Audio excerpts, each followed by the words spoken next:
Okay, I guess we're ready. So good morning, good afternoon to all of you. Welcome to the opening ceremony of the 9th edition of the International Master in Public Procurement Management at the University of Rome, Tor Vergata. And let me immediately give the floor to the Rector of the University of Rome, Professor Orazio Schillaci. Rector, thank you so much. Thanks so much for this kind invitation, dear Gustavo. Good afternoon, everyone. I am very happy to be here, and I bring the greetings of the University of Rome Tor Vergata, of which I have the honor of being rector in this moment. Welcome to the opening ceremony of the 9th edition of the International Master in Public Procurement Management, which is a postgraduate European master program for procurement professionals around the globe. First of all, welcome to all the ambassadors connected today. I would like to remember them. Moaz Hedin Sinewi, Ambassador of Tunisia, Faiz Kohour, Ambassador of Jordania, Mira Daer, Ambassador of Lebanon, Konstantin Surguladze, Ambassador of Georgia, and I also would like to remember the Deputy Chief of Mission of Tajikistan, Jobir Manuker, and also the first Embassy Secretary for Economic Affairs of Moldavia, Michaela Gorban. Thank you to all of them for being here with us. Then I would like to congratulate with the director of this master, Professor Gustavo Piga, for the very interesting and complete program he have prepared also this year. The different issues are really very interesting and timely. I am convinced of success that will have this event as happened in the previous years, and I wish you a fruitful and good work. This master is mainly due to the fact that the University of Rome Tor Vergata has played for many years an excellent role in training students in procurement and management, both public and private, thanks to the success of our interdisciplinary network of well-known scholars of the subject, who have been collaborating for more than 15 years, supporting public administration and private institutions with research projects and in-house training. Tor Vergata history of effective training in public, private, and military procurement provides an excellent academic foundation for professionals who wish to acquire a more advanced level of skills and knowledge to become a reference point for their procurement teams. In particular, finally, I wanted to extend a greeting to the many foreign students and alumni connected, with really the hope of being able to meet them in person in Rome, in our university, once this terrible pandemic passes. So thanks and good luck to all of you. I hope you will really enjoy our master. Thank you again, dear Gustavo. Thank you, Director. Thank you, President. Thank you, Professor Schillaci, for your presence here, which signifies a lot for all of us. Thank you very much. Let me then just start with my opening remarks. Rector Schillaci, authorities, colleagues and guests, students, welcome to the opening of the 9th International Master in Public Procurement Management edition. Most of all, welcome 9th Impm generation.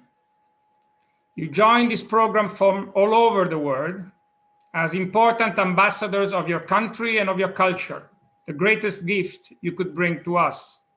We are honored to have you here to enrich our history and our diversity, to push us further with your high degree of professionalization in our drive for constant improvement.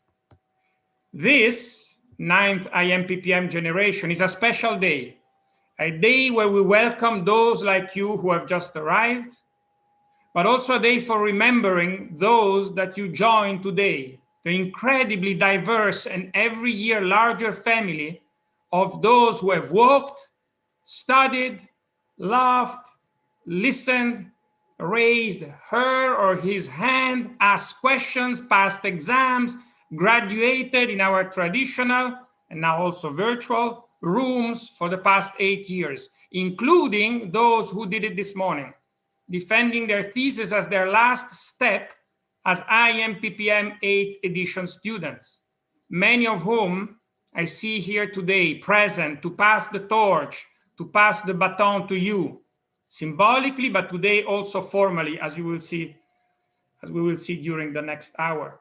8th edition Impm, our most sincere congratulations and deserved thank you for what you have done for yourself and for our reputation and for upholding constantly our values. Dear 9th Impm generation students, they are all here today, all the 8 generations that came before you. Even if you don't see all of them, believe me, they are all here. Greeting you, welcoming you, encouraging you. 331 students coming from 44 countries and 138 public institutions.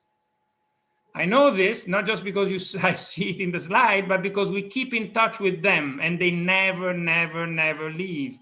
They have decided to maintain their friendship, memories, and drive in the Alumni Association of the International Master in Public Procurement Management, which has immediately opened its arms also to the new graduates of our joint initiative in Serbia with our friends of the prestigious Faculty of Law of the University of Belgrade, where we have our joint Master of Procurement Management.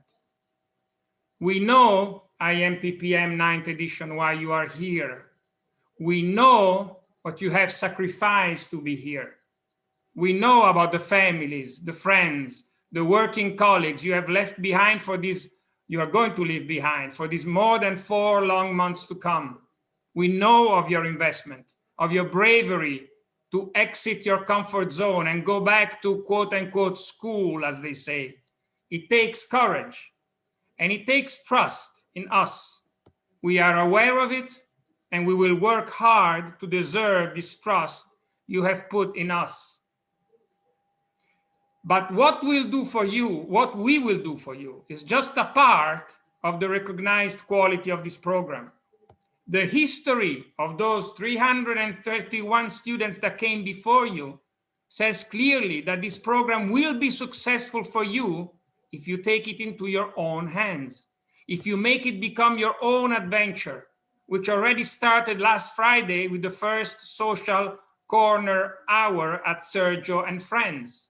If you create from this incredible patch of diverse people that you are, coming as you are from different countries, different backgrounds, different histories, a united team of students who will share knowledge, who will come to the rescue of one another when needed, who will spend quality time together, enjoying it while studying and while relaxing.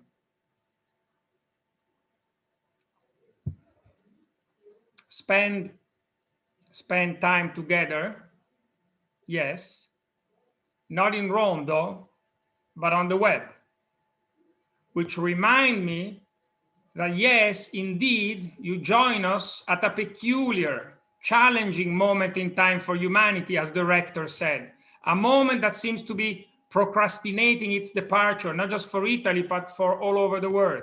But you being here together, here, in these times, is not a puzzle. It is a big part of the solution. The word that goes around these days is resilience. And yes, there is a big need of that. But I would say that what you show by this choice of yours is much more than resilience. It's resistance, an act of self-determination, optimism, and bravery in the face of an enemy, an act that will help us to defeating it by giving us renewed energy as you already are. Obviously, in the end, you're here because of public procurement. And you may remember that when I have interviewed you via Skype days and months ago for many of you, I have asked you at a certain point, don't you think that procurement is, as they say out there, a bit boring? And you all have had the same reaction, as usual, like past generations. You start laughing, you smile, you then become serious and you say no. And then you go on explaining why. And the answers are always different, but they share the same belief, which is also our belief, that little secret that we know, but that we are in the process over time of letting everyone know about. That procurement, how we intend it, is not the calm tranquility of a daily job, of a daily routine, but that procurement can be a revolution which can change the life of the people for the better, amplifying opportunities and quelling inequalities in society. I actually cannot resist telling you that one of you, 9th generation, what he told me during this interview, he said, Professor Piga, no. Procurement is not boring. Procurement makes or breaks a nation. How could it be boring? And indeed, we share this belief. We do believe in each one of these words, that good procurement is at the center of stage of social justice, as our great teacher and colleague Chris McCrudden wrote in stone so aptly, that the word value, in that expression which we use so often, sometimes so much so that we forget its true meaning, value for money, embeds the notion of supporting through procurement our nation's ideals and values as framed in each one of our constitutions and in our daily democratic debates. Procurement as the melting pot of everything, a dear friend of mine said this morning during the thesis defense with a wonderful expression. So it's a great power, the one of the procurer, and with a great power, as we always say, comes a great responsibility. And how do we go for handling such responsibility? Our strong belief is that procurement is a work you do in team, and it's a team made of people with different competencies. These three pillars, team, interdisciplinarity, and knowledge, shape the content of our Impm program. We are convinced that with this approach, we have changed over the years the content of university programs in procurement and started a silent but tremendously important reform of the profession.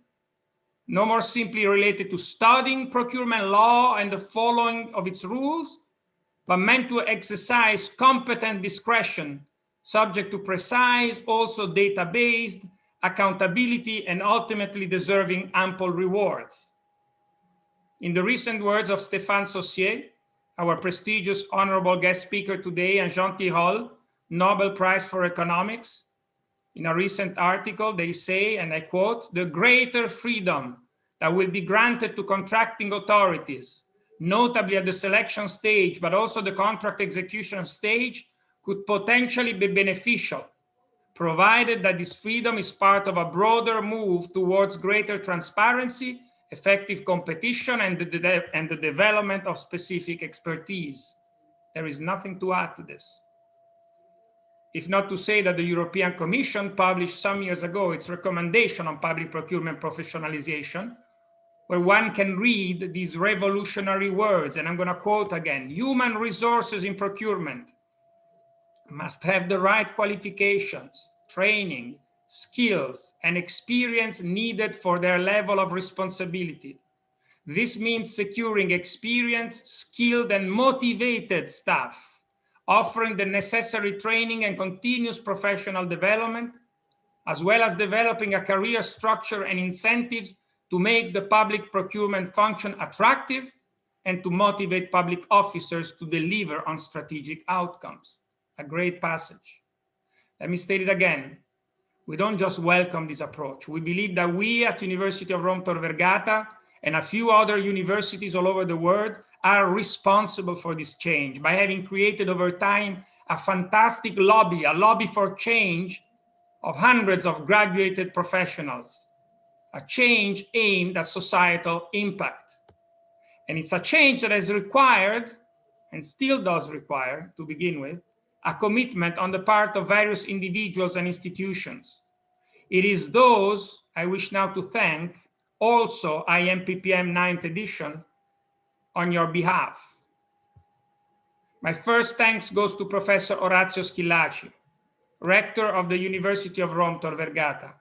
His presence here today is a strong reminder of the constant institutional support Tor Vergata University has given to all initiatives related to the procurement arena, ensuring, among other things, the excellency of the teaching infrastructure, material and immaterial.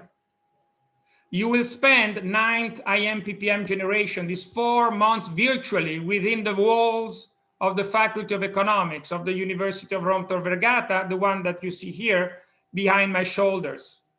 The true walls are beautiful walls that we treat with care, as I hope you will be able to discover in person. Indeed, we do truly hope to welcome you here one by one, if not in July, then for the next March, to celebrate your thesis defense and master recognition. My most heartfelt thank you goes to EBRD for its incredibly generous support all over these years, and to you, Jan Jack, Director of Procurement Policy at EBRD. I always say every year that Jack brought with him innovation, vision, passion, when he suggested to me more than a decade ago, by now, yes, he was saying today 15 years, that we should move forward with no further delay in making capacity building finally a reality and not a stale word in the mouth of policymakers. Today, his intuition and Tor Vergata's willingness to commit itself 100% in this joint venture are making our dream a reality. But Jack has shaped this master in many more subtle and possibly even more relevant ways, I was thinking last night. With his true friendship and with the warmest heart in every circumstance we have had to face together, we have been able to shape this program into what we wanted it to be, a program where human relationships are at the center stage and come first. And this is the true success, this is the true secret of our success. And we owe you all the way, Jack. Always a dream, simply larger. A person is often judged by the people he is surrounded with. Well, no surprise even there. We have been blessed by the fantastic EBRD team supporting the master. I want to thank Evgeny Smirnov and Marita EIE from EBRD for their effort every day in making the Tor Vergata and EBRD partnership stronger and more successful. This dream was made possible by the commitment of another man full of passion. I think he's here, Guido Paolucci, whom I wish with Jack to recognize for his contribution in setting up and keep on pushing for Impm. Dreams do not travel far on their own.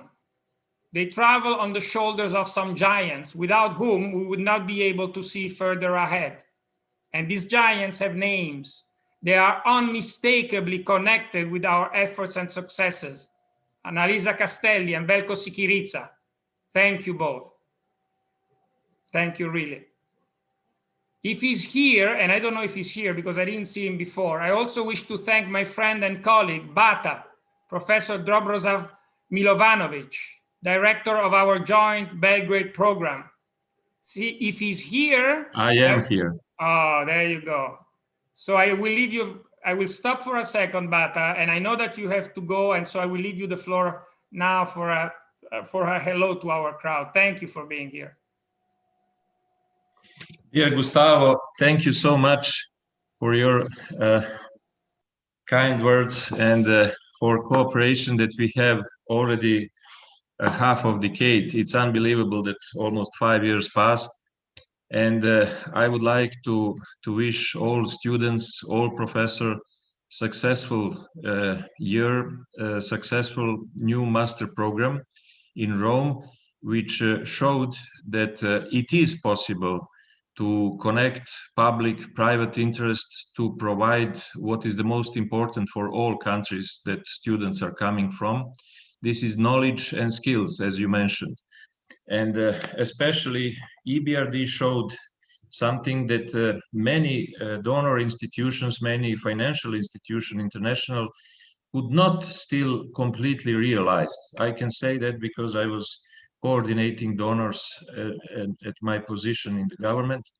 And this is to recognize what is the best way to help countries to develop its own resources and to develop its infrastructure, to raise GDP and to become part of developed world.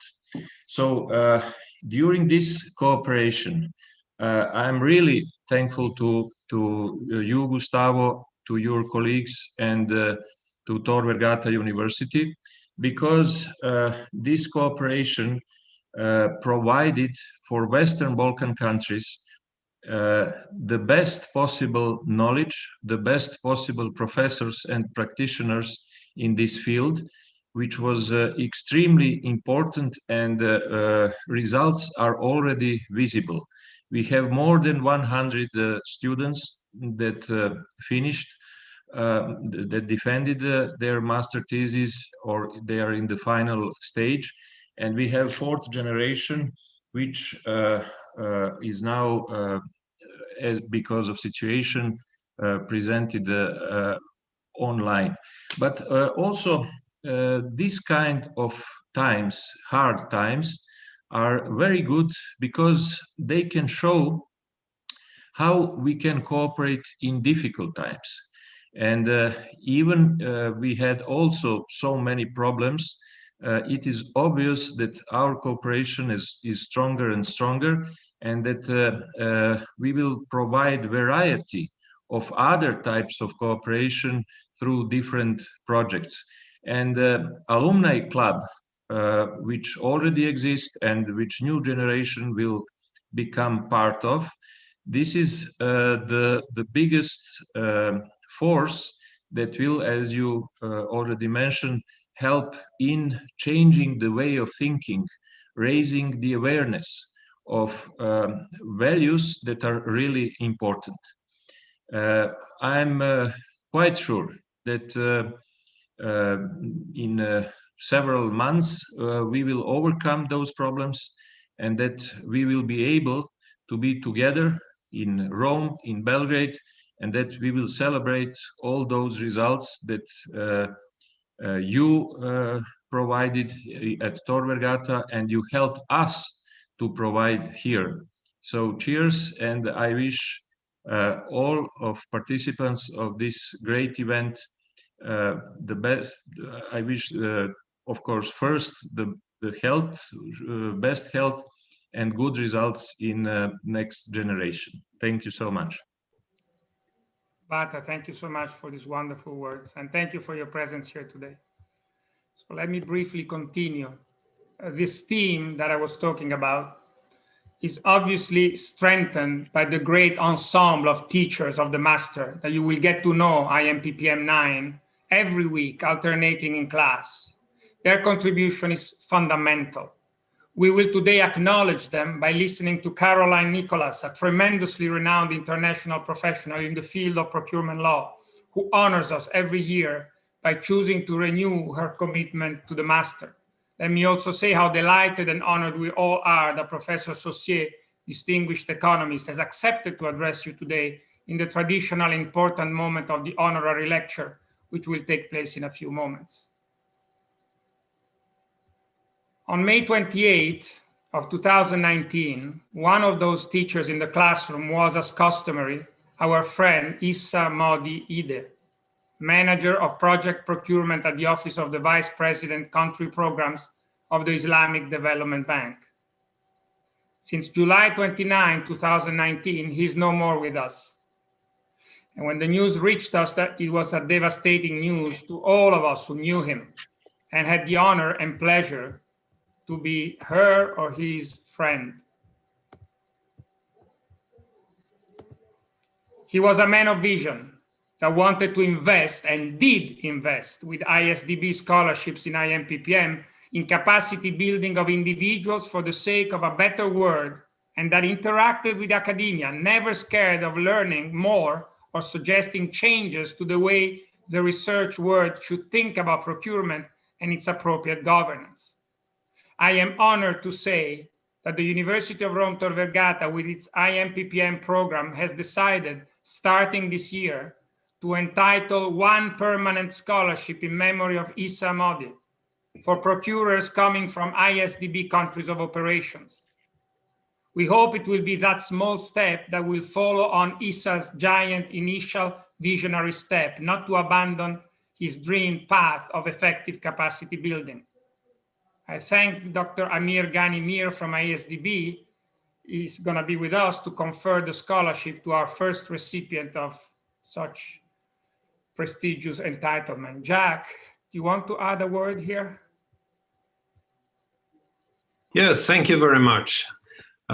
Before our friend Amir is talking about today's scholarship, I just wanted to say a few words about Issa. And I think one important word which still not have been said, but will for sure be said several times during this day, is the word family.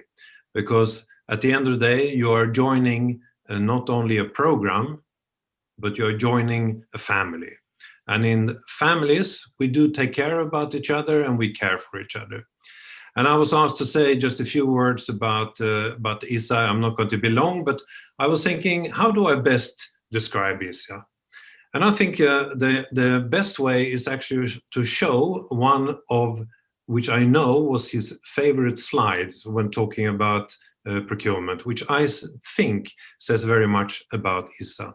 So I'm going to try to see if I can share the screen here and show you the two slides that I have, or the three slides that I have.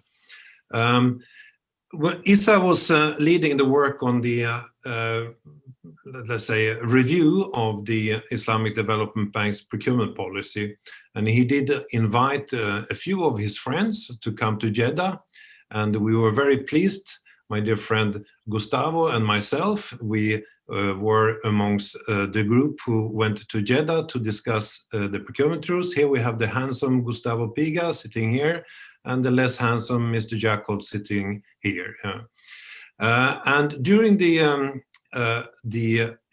presentation that Issa had about the, let's say, the vision that he had for procurement in the future, he used one slide. And that's the slide I wanted to show you, because to me, again, it says very much about Issa. It was not a very elaborate slide involving loads of fantastic statements, etc. It was, at the end of the day, a very straightforward slide. And here it comes. This one. And this slide, Issa used several times at several occasions to explain what he thought was important about procurement. I am in no way going to be able to do the same kind of presentations that he was doing, but I just wanted to show you this slide. Because on this slide, he added a number of things. First, the road was very bumpy. Then he talked about education. He talked about, if you can see it behind there, he talked about health. He talked about the infrastructure, the need for infrastructure. And he talked about the credits, the money that goes into this. He talked about the information necessary and possible, if sound procurement processes exist. And the aim of procurement, not in the fancy words, but make every penny count. And I think that this goes very much back to the heart of Issa. He is very much down to the earth, but with a great ability to describe what he wanted to say. And that's what I wanted to say about our dear friend Issa today.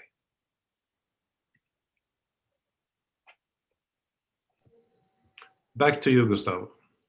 Yes, Jack, thank you very much. These slides are very important.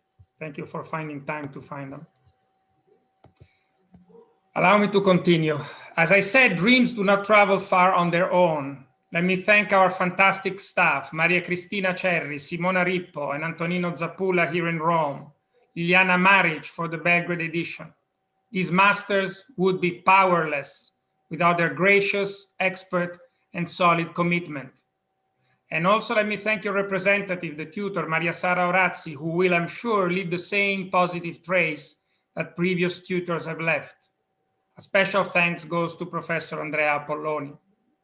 And again, my thanks goes to the Alumni Association, represented here today by Anadi Al-Nabulsi, its third and current president. Many of those alumni you will get to meet in our July Global Procurement Conference that will take place on July 7, 8, and 9, hopefully in our beautiful traditional setting of Villa Mondragone in Frascati, or virtual again if the pandemic will not allow us to travel safe. In our endeavor, we are continuously proud to benefit this year too from a steady support from multilateral institutions, EBRD Special Shareholder Fund, CEI, the Central European Initiative, the Italian Ministry of Foreign Affairs, whom we will listen later on with a brief video message from Councillor Andrea Cascone, and the various MDBs, AFDB, ADB, the Council of Europe Bank, EIB, World Bank, UNDP. Professor Schillaci, the rector, already thanked all the various representatives, diplomatic representatives of various countries. So I will not repeat the warm welcome that was given by our rector. Let me just add, just as an example of our strong relationship with institutions across the world, our continuous commitment to work with the Institut de Finance Basile Fiolam in Lebanon, with which we have operated for so many years. So once again, I am Impppm 9. You are welcome here. Mind you, this is the last time I will say you. From now on, it's going to be we, even when we are going to close ourselves at the end of each module to debate together how you would improve it for the next year Impppm 10th edition, as we have done for you with the students of the 8th edition. We, because your successes are our successes, as the expanding reputation of the program is showing. We, because our successes become yours. And I am glad Jack anticipated me, because this was my last line. Jack, you got it. I would say we are exactly a family. So welcome to you all, 9th edition. And Jack, I leave you the floor. Thank you very much. I'm not going to take that much time, because Gustavo has said almost everything that needs to be said, you know. But I'm struck by a few things. I mean, to start with, I think it's absolutely wonderful. Before the whole session started today, what do I hear on screen? Hello, hi, greetings, nice to see you, wonderful. And that's really, at the end of the day, fantastic. That's what it is about. It shows it is a family. And that is for the people who already know each other. I see many on the screen. Unfortunately, you can't see everyone on the screen at the same time, but I see so many people, Paolo, Vasilis, Constantino, I see Saif, who was driving me in the middle of the night in Lebanon back to the airport. So many friends. It's fantastic. Family. It's great. This is really what it is about. Because at the end of the day, you are now, as new students, you're enrolling into what is really a remarkably fantastic program. There is no other procurement, let's say, academia program anywhere that can offer the magnitude of various type of institutions and good professors that this program can, you know. So it's really, in my opinion, a great gift, a great opportunity to be part of this program, you know, and be part of the family. And I wanted to also beat the drum for what Gustavo was mentioned before today, and that is the importance of the alumni program. Because the alumni program is the program that keeps us together as a family. Everyone from Belgrade, everyone from Tor Vergata, everyone that has joined is part of the alumni family.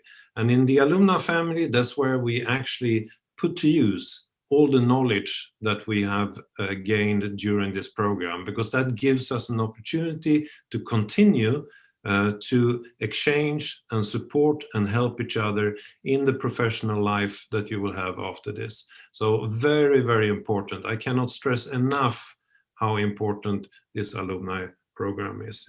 And then I just wanted to say a few words about the reflections that I have from, let's say, my colleagues in EBRD. And every year I go to the annual, or to the board, or to our audit committee, which consists of board members of the bank, and the board members are representing the governments that own the bank. And I always use a slide showing the students from the Impm and talk about the program. And it's the same reaction every year. Everyone finds it fantastic and is very supportive. I can tell you that in the bank, there is a great, let's say, support for whatever all of you are doing and putting into this program. So well done to all of you to maintaining this high professional standard and keeping the program together. And with that, I'm going to hand back to Gustavo, and I will say that I'm looking forward to meet you all. I know that we are going to, in the beginning at least, meet predominantly on the screen, but I can assure you we will meet in real life also in the future. Thank you, Gustavo. Thank you, Jack, for your words. So let me now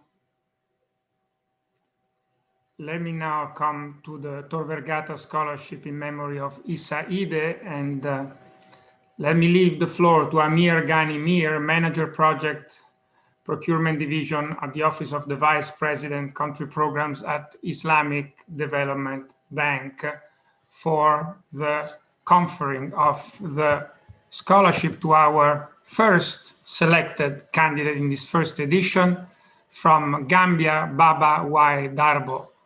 Dr. Mir, I leave you now the floor, if you are here. Yes, I'm here. Good morning, good afternoon to you all. Distinguished Professor Orazio, Rector of the University of Rome, Tor Vergata, Mr. Gustavo, Director of International Master Program in Public Procurement Management, our dear colleague Jack Holt, Director of the Public Procurement in European Bank for Reconstruction and Development, dear faculty members and student of Impm at the University of Rome, Tor Vergata.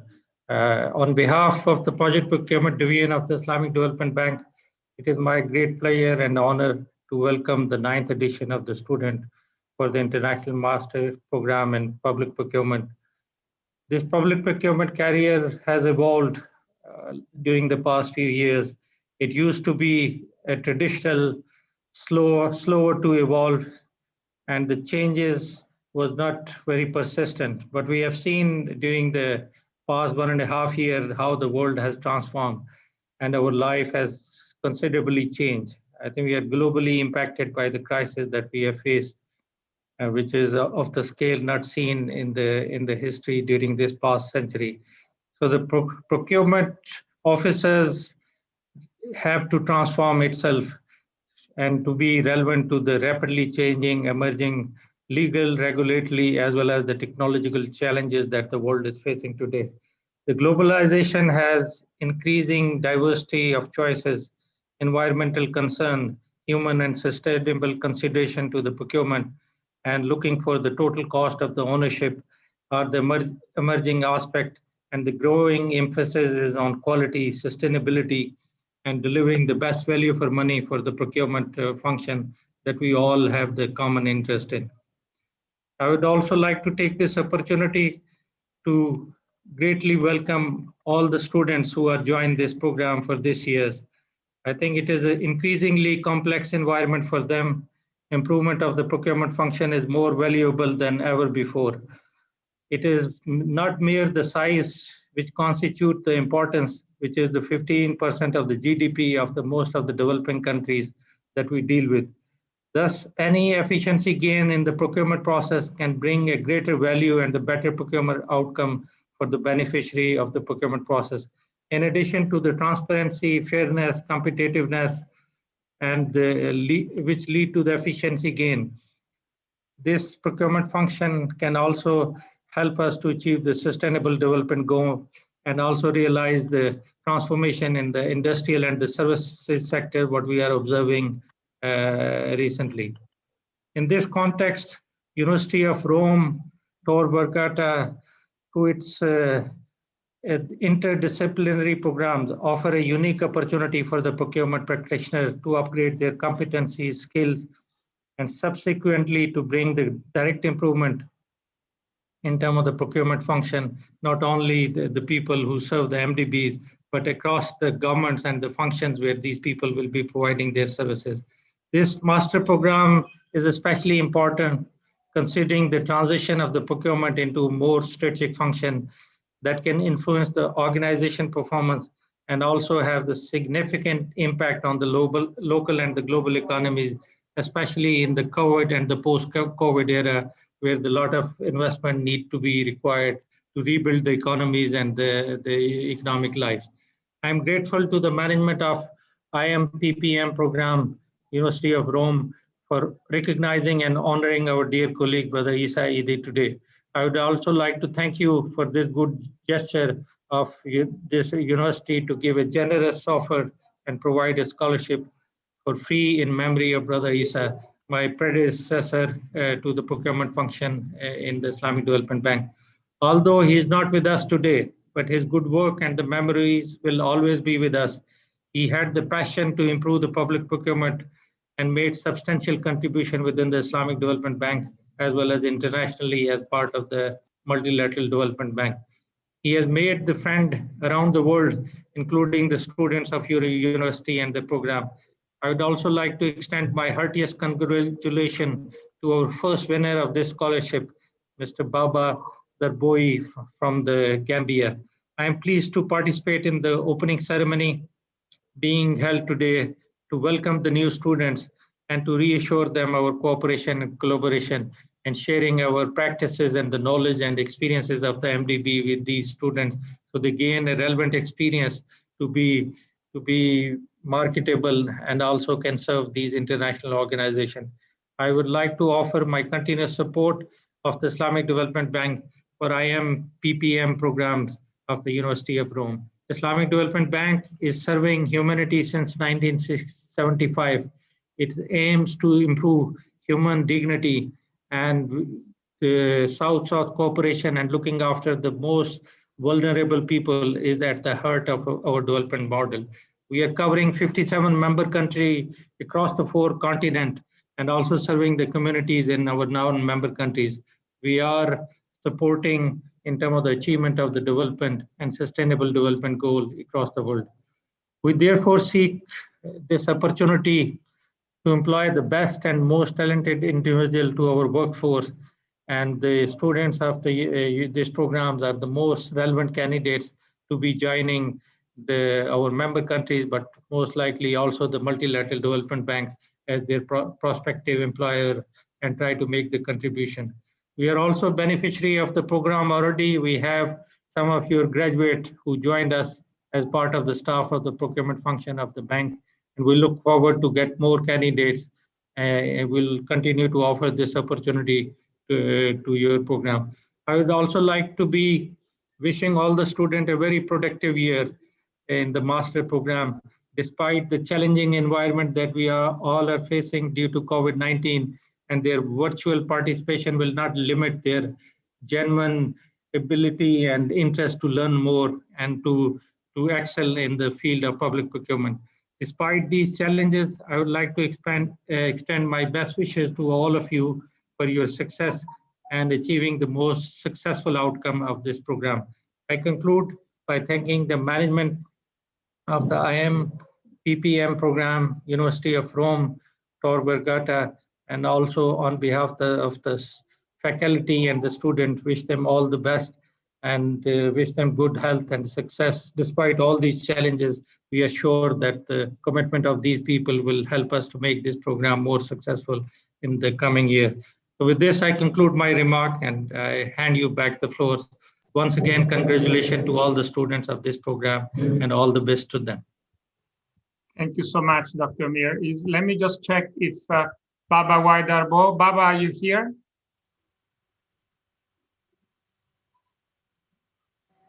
Yes. Are you here, Thank Baba? you, Professor. You want just to say a word to Dr. Yes, Mir? yes. It's wonderful. Congratulations again, Baba. Can you hear me? Sorry, I was not hearing you. Sorry. Congratulations on your scholarship. Dr. Mir, do you want to say a word? Yes, I would like to courteously congratulate Baba for the first winner of this scholarship program. And I like to wish him all the success and hope he proves that he is the well-deserving candidate with this program and he complete this scholarship with a lot of success and become the inspiration for the others who have to follow in terms of the competing for this scholarship in the future. I wish you all the best and all the success to you in your studies and in future as well. Thank you. Thank you so very much. I wish to use this opportunity to thank you so very much, Professor Pika and everyone at Impm. My colleagues there, I thank you so very much for this prestigious award. And I promise that we work very hard to ensure that I set the bar high for the others who will be competing for this award. I'm so honored and very, very grateful. Thank you so much. Thank you for your words, Baba. Good luck, and we will anyway introduce you later on during the event. Thank you for being here. Now it's the time for long-awaited honorary lecture by Professor Stefan Saucier. So let me introduce him very briefly before giving him the floor. Even though many of you know him very well, Stefan Saucier is Professor of Economics and Public Management at the Sorbonne Business School in Paris, where he's running an important research group working on the economics of public and private partnerships. He's also Professor of Economics at the Blavatnik School of Government at Oxford University.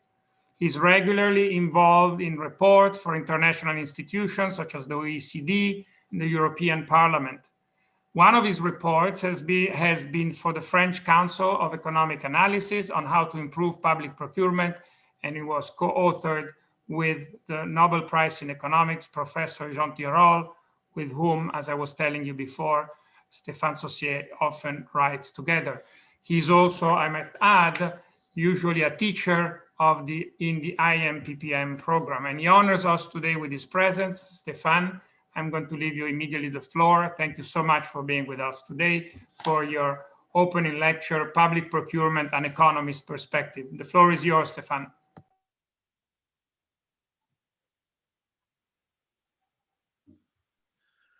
Thank you very much. Yes, I know. Don't worry. Thank you very much, Gustavo. I'm very happy to welcome everybody here, especially because, as Gustavo said, usually I'm giving classes in this master. And this year, I'm not able to do it for personal reasons. So when Gustavo asked me to come and to give a keynote, I was very happy to say yes and to jump in. So thanks a lot. I believe this program is fantastic. You've got more than 110 people connected right now.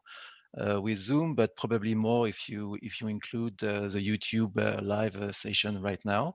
So that's very impressive. And I believe this is one of the best program on public procurement management in Europe, if not in the world. So thank you very much for this opportunity. What I'm planning to do right now is to talk about public procurement, obviously, and I will try in 20 to 30 minutes to give you an economist perspective. More basically, what I will try to do is to present as simply as possible the way economists are studying public procurement contracts and public procurement more broadly. And I will put on the table some basic propositions in order to improve public procurement. And we will see if it rings bells for you as practitioners, because I know that many of you are already public procurement practitioners, if not all. And I know also that some of the people that are connected are not yet very aware about what are public procurement and what are the issues with public procurement, especially those who are on the YouTube connection right now.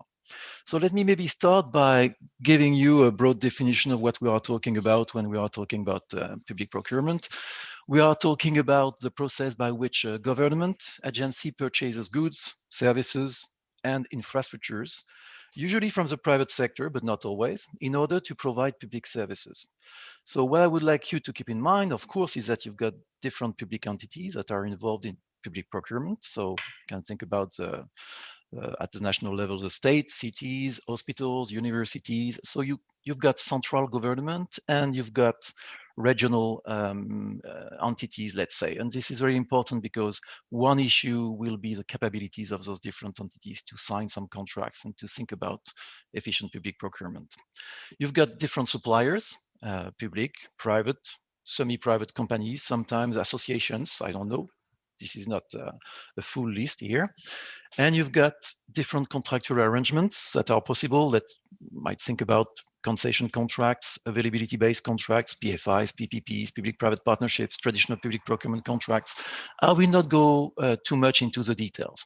But what I would like to keep in mind for the beginning of this keynote is, obviously, when we are talking about public procurement, we are talking about all those things. Street lights, stadium, and big infrastructures, roads, highways, but also some things that are quite simple. I mean, if you need to procure some computers for teachers at the university, it might be a little bit more simpler compared to a stadium. If you need to procure some paint, it's quite easy.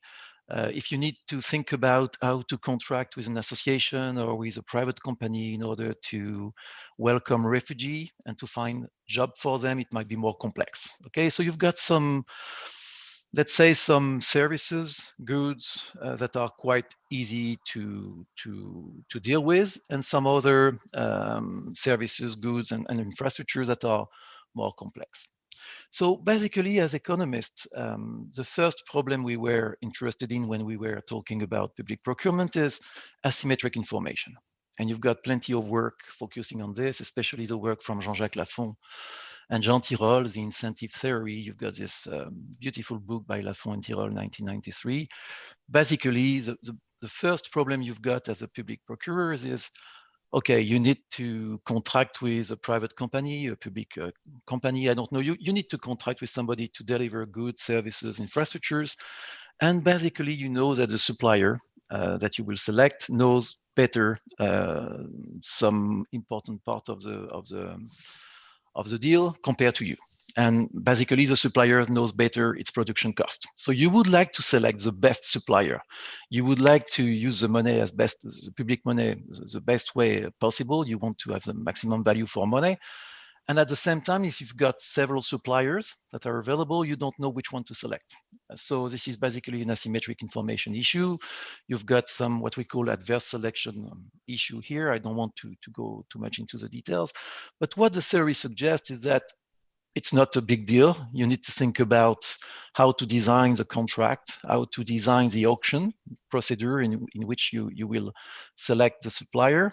And basically, if you've got some suppliers in front of you, some of them are good, some of them are bad, you need to propose a menu of contracts in order for them to select the contract that fit with their private information. So you should have a contract for a project, let's say, for suppliers that are not really efficient, and a project for suppliers that are really efficient, and they will select the one that is the right one for them, and they will reveal their information.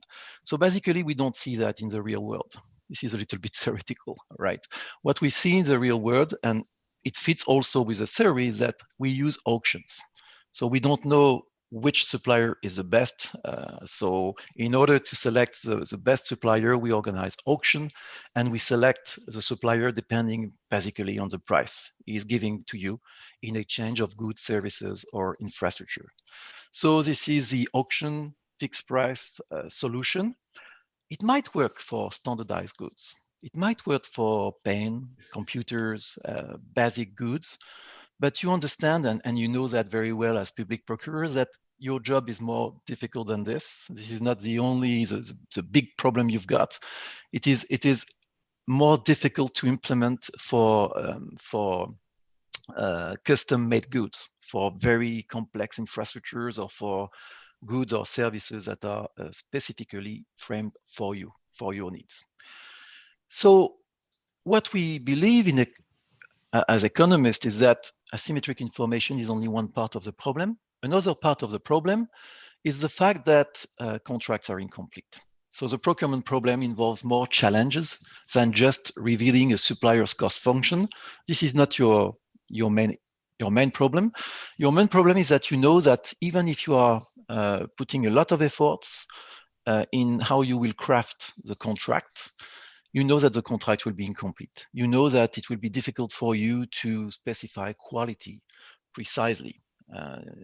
For one infrastructure, it is not so easy to define quality, for example. So you know that contract will be incomplete. I will not go too much into the details, and I will not give you a precise definition, but let's say that you know that you will have some surprise during the execution stage. You will have some surprise because you did not anticipate everything. And this is basically the work of Oliver Williamson with the first paper, that is a beautiful paper, is 1976 case study concerning the CATV case, where he's showing that whatever the effort you are making, contracts are incomplete, and during the execution stage, you will have to renegotiate, to amend, to make the contract evolve. And this is also the work of Oliver Hart. Both received the Nobel Prize. Oliver Williamson received the Nobel Prize in 2009 and Oliver Hart in 2016 for the transaction cost theory on one hand, and on the other hand for the property right theory.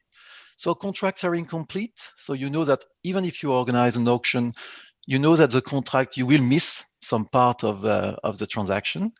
So you know that you might be a victim of aggressive bidding. You might have some suppliers that will propose you a very low price because they know that they will be able to renegotiate the contract afterward because the contract is incomplete. You might have some winner's curse issue. You might select the supplier that is the most optimistic, the one that believes that his production cost is very low, or the one that believes that he will have a lot of users on the infrastructures if he's paid by the users, for example. So this is clearly not what you want. You don't want to select the most aggressive guy. You don't want to select the most optimist guy. You want to select the most efficient supplier. And so you've got those issues. You might have also some cartels. I mean, we know that for, especially for complex infrastructures, big infrastructures, as soon as you need some companies to invest a lot, you know that very few are able to do that. So you know that because there are very few on the market, they might agree on the price. You might have some corruption issue, of course, also during auctions. And you know that renegotiations will occur. And this is important because as public procurers, if you have been already involved in complex transactions, you know that. But very often, people, they don't know that. And even people that are policymakers, very often they believe that as soon as you sign a contract, there will be no renegotiation. And I will come back on this.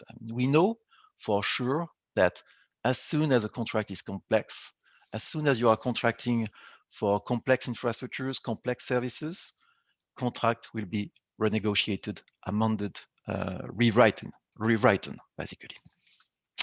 And this is for obvious reasons. I mean, both buyers and suppliers, they share uncertainty about many important design change that occur after the contract is signed and production begins. I mean, you can make a lot of efforts to think about the future, to think about how to sign the contract, what you should write in order in this situation, I mean, how can you anticipate COVID-19? How can you anticipate what you should do if COVID-19 arrives? So right now, you've got plenty of long-term infrastructures contracts that are impacted by COVID-19. I mean, some works that are late, some costs that increase for suppliers because they need to invest more in sanitary issues and so on. So you can't anticipate everything. So you know that you will have to renegotiate those contracts because you did not anticipate the future perfectly well, or because the contract is bad. Sometimes you made some mistake in the contractual design. So this is really important, and of course, when we are talking about property rights theory or transaction cost theory, when we are talking about incomplete contracts, we believe that contracting parties are not gentlemen. So they might take advantage of the fact that the contract is not perfect, and they might take advantage of renegotiation. So you've got a fear of opportunism, and I will give you one example in a few minutes. And you know also, if you are aware about those complex projects, that you will have to pay for adaptation cost. This is very costly to renegotiate a contract. This is very costly to rewrite partly a contract. And I will give you also examples. So let me come back on those keywords: renegotiations, opportunism, adaptation cost. Renegotiations. We know that a lot of complex contracts are renegotiated. Here you've got some statistics coming from different studies. This is not exhaustive. I could have updated this table. You've got some statistics showing that in Latin American countries, for example, if you look at contracts that have been signed in the electricity sector, transport sector, water sector, you see the rate of renegotiation. In the water sector, this is 92% of the contracts that are renegotiated. On average, 2 years after their signature. It means that you organize a call for bids and auctions in order to select the best supplier. You select what you believe is the best supplier. You sign a long-term contract because we are talking about infrastructure project. And after 2 years, on average, you renegotiate the contract. And price is going up very often. I do not enter into the detailed statistics of this study, but very often the price is going up. So you see that the rate of renegotiation is depending on the sector, of course, probably because of the complexity of the sector or the level of competition in every sector. And also, you should keep in mind that this is not specific to developing countries. I mean, this is not because of corruption or capabilities that could be very low in some countries compared to another. I mean, look at the United States. You've got some studies showing that for highways, 40% of the contracts are renegotiated. Renegotiated meaning the contract had been rewritten because of an anticipated event. Okay, it was not specified in the contract that the contract will be renegotiated. In France, you've got some studies concerning highways. The rate of renegotiation is 50%, car park 73%.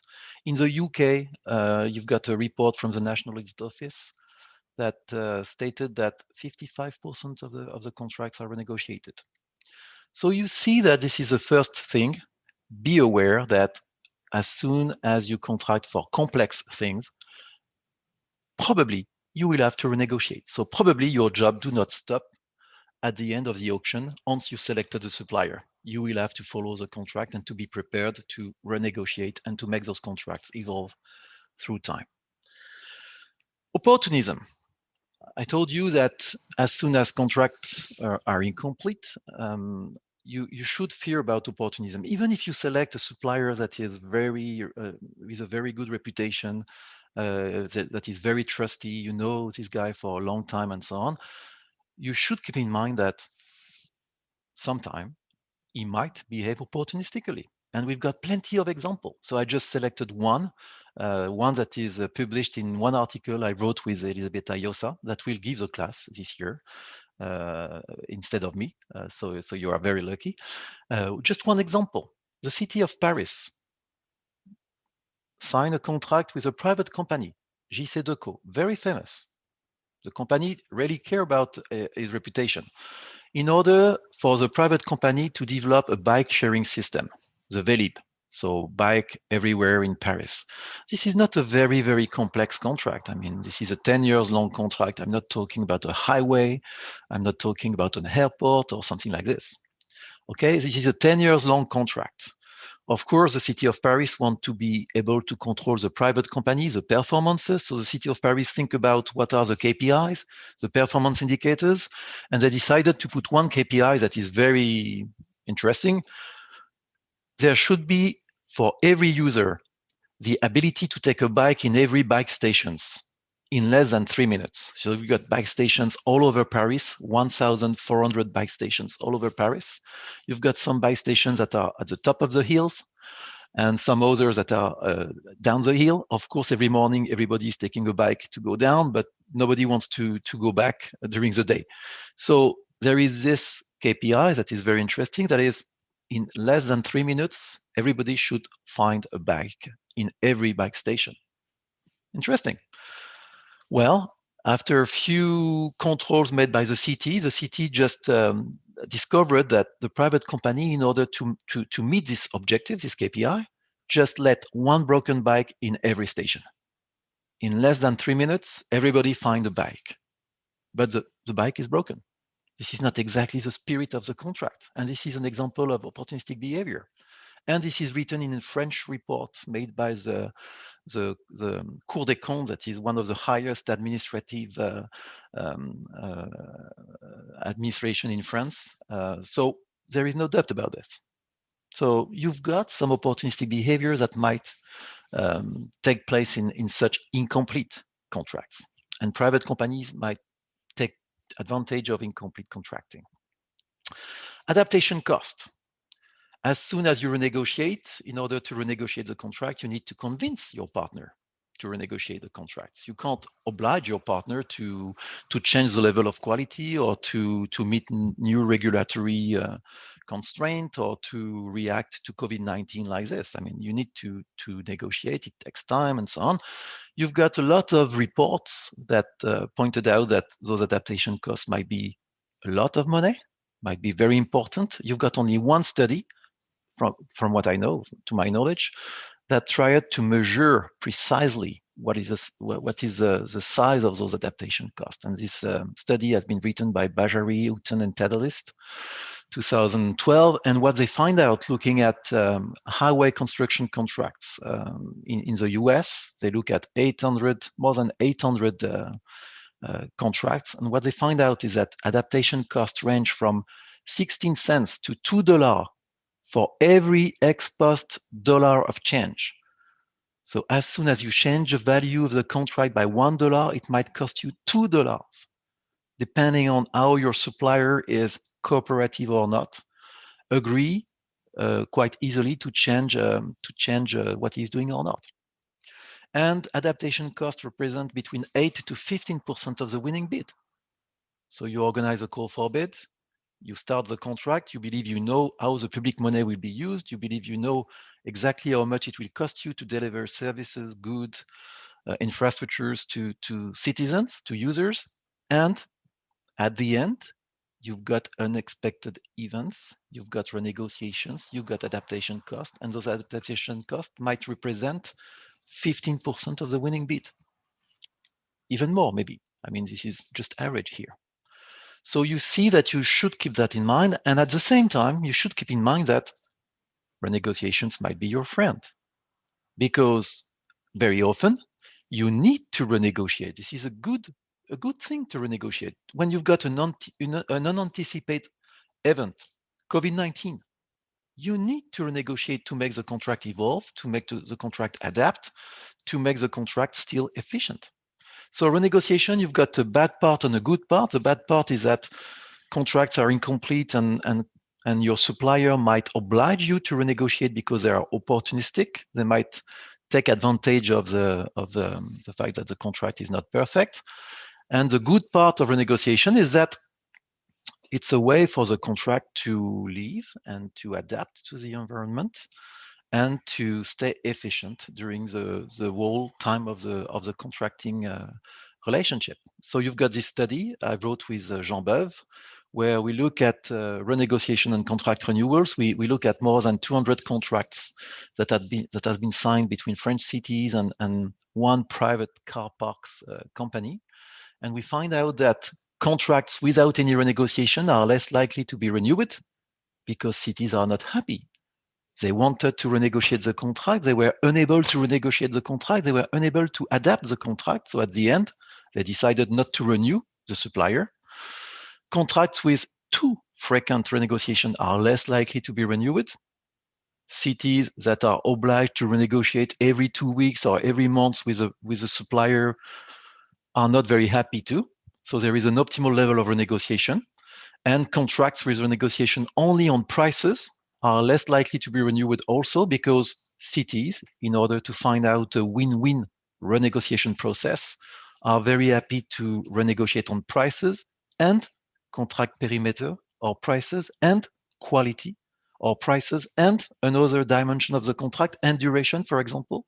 And that's a way to find a win-win renegotiation process. But at the end, this is complicated, and you should keep that in mind. And this is not always obvious.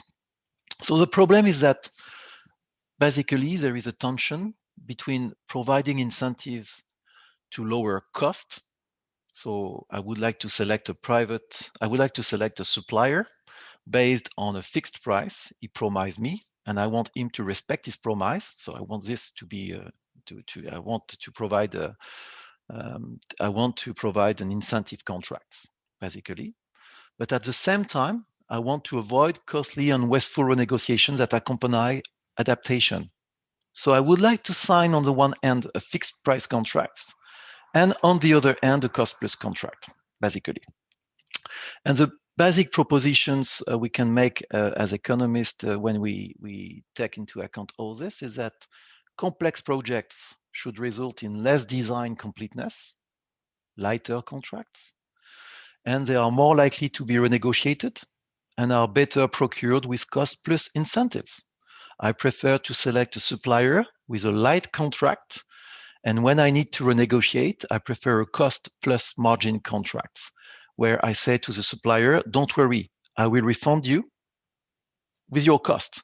So there is COVID-19, for example, it will increase your cost. Don't worry, I will refund you with your cost. So I need to see your cost, put your cost on the table, and I will refund you with your cost plus a margin. So you see that's easier to adapt the contract and to renegotiate contracts, but this is not very good for incentives, because the supplier has no incentive to reduce cost by the end, because I reimburse the cost of the supplier. And simple projects are more likely to have more complete specifications and are better procured using fixed price contracts.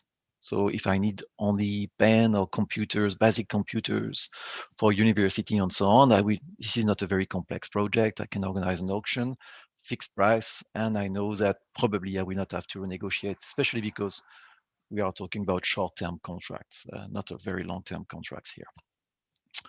So you could, so basically, maybe before to go into the details about this, let's look at what they are doing in the private sector.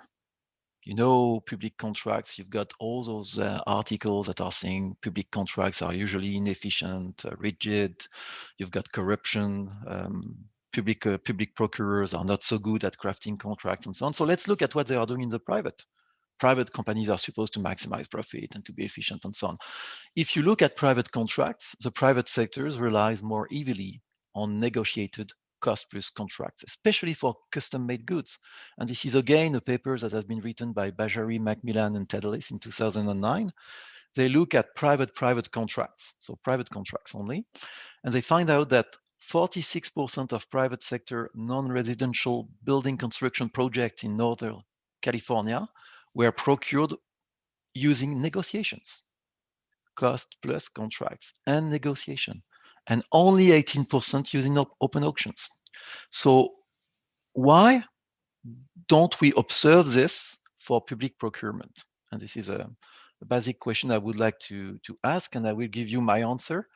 My answer is, of course, auctions promote competition. Auctions offer transparency. Auctions is a way also to put all the suppliers at the same level and to let them a chance to win the contracts. And auctions helps to mitigate corruption. You don't want public procurers very often to start a negotiation with some, especially with some private companies to deliver an infrastructure or service. You prefer auctions in order to promote competition, offer transparency, and to mitigate corruption. Okay. So the question is, can't we auction the complex contracts, a complex project based on a cost plus contracts? This is often a question I have from the students. I mean, we could think about a cost plus contract, and we could organize an auction only on the plus, on the margin. Cost plus which margin? Put in the envelope during the auction procedure the margin you want, and I will select the supplier that is asking for the lowest margin. If you do that, it will not work, because if you do that, you will select the supplier that is proposing you the lowest margin, and the guy that is proposing you the lowest margin is the guy with the less outside option. So this is probably the company that is the less reliable, with few reputation. I mean, with few outside options. And you don't want to select a company that has few outside options. You want to select a company that has a good reputation and that usually succeed in its contractual agreement. So cost plus contracts will not work for auctions. Negotiation should be the rule for those kind of contracts. And keep in mind, and this is something that I insisted a lot in the report I made with Jean Tirole for the French government, keep in mind that negotiation might be your friends too. This is not so bad to negotiate. Negotiation is a way to reduce asymmetric information between you and the supplier. It's a way to precise exactly what you want, to be sure that the supplier really understands what you want. It's a way to be sure that the proposition coming from the supplier you want to select is credible, that you are not in front of a supplier that is proposing you a very, very low price or a very, very attractive proposition, but that is not reliable. So it's a way also to detect abnormally low tenders during the negotiation phase. You ask the supplier in front of you, how can you explain that you are 10% or 20% cheaper compared to the second best offer? Explain me that. How do you do that? What is your business model and so on? So negotiation is not always bad. But that's true that for corruption and so on, this is not very good. So if I had to refine a little bit the proposition, I would say that from an economist point of view, complex and incompletely specified project should be procured using a cost plus contract to be awarded using negotiation. And because you do that, you want to select a reputable supplier, a supplier with a good reputation, and especially a supplier you will be able to renegotiate with and to make the contract evolve with. And for moderately complex projects, fixed price contracts with competitive auctions might be preferred, as long as there are a large number of potential suppliers. Because sometimes you are contracting for a simple project, a simple good, a simple services, but you know that reputation is very low and you've got very few potential suppliers, so auctions will not be very good. So we need to find a way to use information about the past performance of potential suppliers as a selection criteria, if we want really to select a supplier depending on its reputation, while at the same time have a transparent way through which past performances is evaluated, because we want to avoid favoritism, of course. So if you want to select one supplier depending on its past performances, reputation, and so on, you need to have a clear criteria to select them. A clear criteria to be sure that there is no favoritism, there is no corruption, and this is still a fair process. And this is not easy to do that. Some final comments. Also, you know that more and more when we are talking about public procurement, and it has been said during the presentation just before I took the floor, when we are talking about public procurement, we are talking about huge amount of money. I mean, when you are looking at the OECD statistics, public procurement represent between 10 to 20% of GDP, depending on the countries that are considered. So we are talking about a huge amount of money. And very often, you've got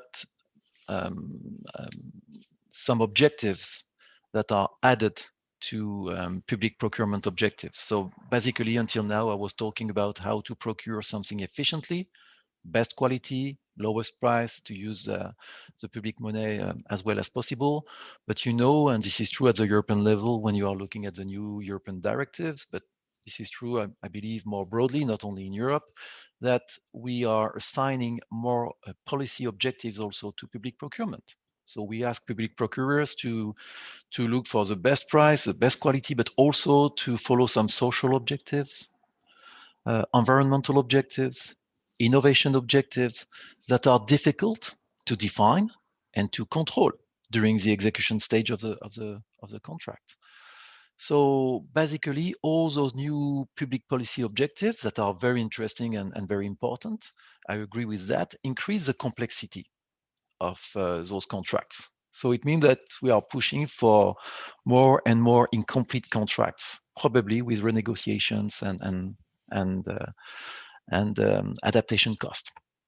And keep in mind also that public procurers, I mean, they are not like the guy I put on these slides. I mean, public procurers' capabilities are limited, and you've got a very interesting paper that has been published by Francesco De Carolis and other in 2018 that are showing that basically, very often, capabilities are at the core of the story. And public procurers' capabilities are limited, especially when you are considering public authorities, public procurers that are not at the national level, but that are regional, at the regional level. You've got very few capabilities. So it's already hard to select the best offer, to follow the contract, to renegotiate the contract. To avoid opportunistic behavior, it will be even harder if you ask public procurers to add in their objectives social, environmental, innovative objectives. So this is also important.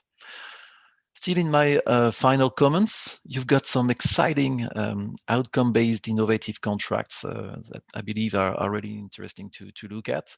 You've got all those social impact bonds that have been developed in the UK, where you've got some private funds, private companies that are putting some money in some social project, and they are accepting to be paid depending on social results, social outcomes. And if you are interested by this is quite new. It started 10 years ago in the UK. Now you've got more than 200 contracts like this that has been signed all over the world, and you've got a database on this that has been developed at Oxford and that is online available for everybody if you want to look at this. This is really interesting from my point of view. Also, you've got new social outcome-based contracts. So social impact bonds usually involve very few investment. We are talking about short-term contracts, 3, 4, 5 years. You've got also some public-private partnerships that has been signed very recently with social outcomes where private companies accept to be paid partly depending on social outcomes. So this is really interesting from my point of view. But again, it raises the question of complexity and which KPIs will you use? How will you measure social performance? This is not so easy to manage, and probably it calls for more relational public procurement contracts. By relational, I mean the fact that you can't specify everything. Maybe you can't even specify exactly what are the objectives, especially when you are talking about social outcomes. It might evolve through time. So basically, it means that you are signing an incomplete contract with a supplier that is looking for something else than you. So if this is a private company is looking for profit, you are looking for social outcomes. This is not exactly the same. And you want the contractual relationships to be relational, meaning that you want the contract to be adapted through time depending on the new event you can't anticipate. So you see that you can do that using reputation. We already discussed a little bit about this. I mean, if you sign a cost plus contract and you know you will have to adapt, you want a company with a good reputation. You might also be quite confident it will work well if you use repeated transactions. I mean, if you sign an incomplete contract with a company and you know the contract is incomplete, the company might not be opportunistic if the company knows that you've got plenty of other call for bids, call for tenders, project that will show up. So it would be very costly for this company to behave opportunistically, because obviously the company might not be renewed and might not win any more contracts with you. And you can also do that using formal contracts. And this is an interesting point. I mean, you can also think about how, in the formal part of the contract, what you are able to write anyway, even if you are not able to anticipate everything in the future, how the formal contract might help to sustain the cooperative relational part of the contract. And I don't want to talk too much about this. I will just prepared one slide because I believe this is quite new. And it might be very interesting. I believe this is interesting. This is one paper that has been written by Oliver Hart in 2019, and he's making a new proposition compared to what has been written before. First of all, he said, and this is not new, I mean, he wrote several papers on this issue. He said, renegotiations inevitably occurs in incomplete contracts. I already told you that. And as soon as you renegotiate, cooperation decreases. Because as soon as you renegotiate, there is only one of the two parties who believe that, who feels that the other party has not acted reasonably. So there is only one loser in renegotiation, one guy that has the feeling that he could have done better during the renegotiation. So the cooperation is going down. And what he's proposing, Oliver Hart and his co-author, is that through the formal part of the contract, you might precise guiding principles that oblige the contracting parties to treat the other party's interest as having a comparable importance to their own, and which spell out how the parties will work through issues as they arise. So let me say that with my own words. You've got some guiding principles like, we've got a project, this is what we want to achieve within 10 years. This is our goal, our common goal. We will behave like gentlemen. And what is behaving like gentlemen? Let's precise this within the contract. Of course, this is just promise from my point of view. But what Oliver Hart is saying is that those principles very often are enforceable. And this is where it is important to have some people coming from other fields, not only economics, but lawyers. If you ask lawyers, is it true that if we precise how we will renegotiate, if we precise that as a private company, I will not follow my own objectives, but I will follow another objectives during renegotiation, is it enforceable or not? And this is really where there could be a good cooperation between lawyers and economists, and I do not have the final answer to this. The only thing I can tell you is that I'm a little bit skeptical, and I'm a little bit skeptical because there is another stream of the economic literature that is focusing on third-party opportunism. That is to say, that is specifying that public contracts are not the same compared to private contracts. They are intrinsically different. Why? Because in a public contract, you've got a lot of the supervision and control that is done by third parties. That is to say, by parties that are not negotiating, signing the contracts, association of consumers, political contestant, I don't know, third parties outside of the contractual agreement. And those third parties are not necessarily interested in the success of the contractual relationship. They just want to have information in order to contest, to challenge you, to put you in trouble.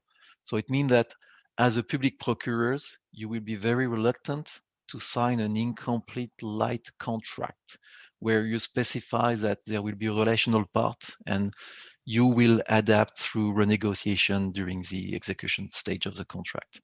And we made one study that has been published 2 years ago when we compared public and private contract for the same infrastructures. It was public car parks in our case, and we find out that and it was what we expected, that public contracts are more rigid than private ones for the same kind of infrastructures, of course, all things being equal, and also that public contracts where there is a mistake, where political contestability is high, are even more rigid. So it means that where you've got a city mayor that has been elected with a very short margin, he will be very reluctant to sign a flexible contract. He will sign a very rigid contract to be sure not being challenged. So relational contracting, I'm not sure this is a good option for public contracts.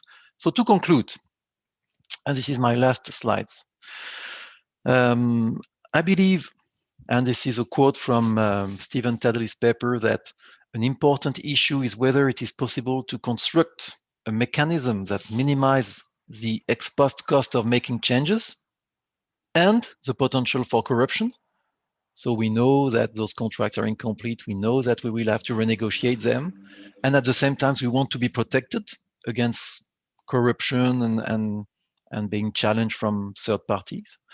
And basically, I believe that the European directives that has been voted in 2014 and that are now applied in Europe since 2016, I mean, basically they are going in the right direction. I mean, in those directives, we acknowledge that public procurers' discretion is needed.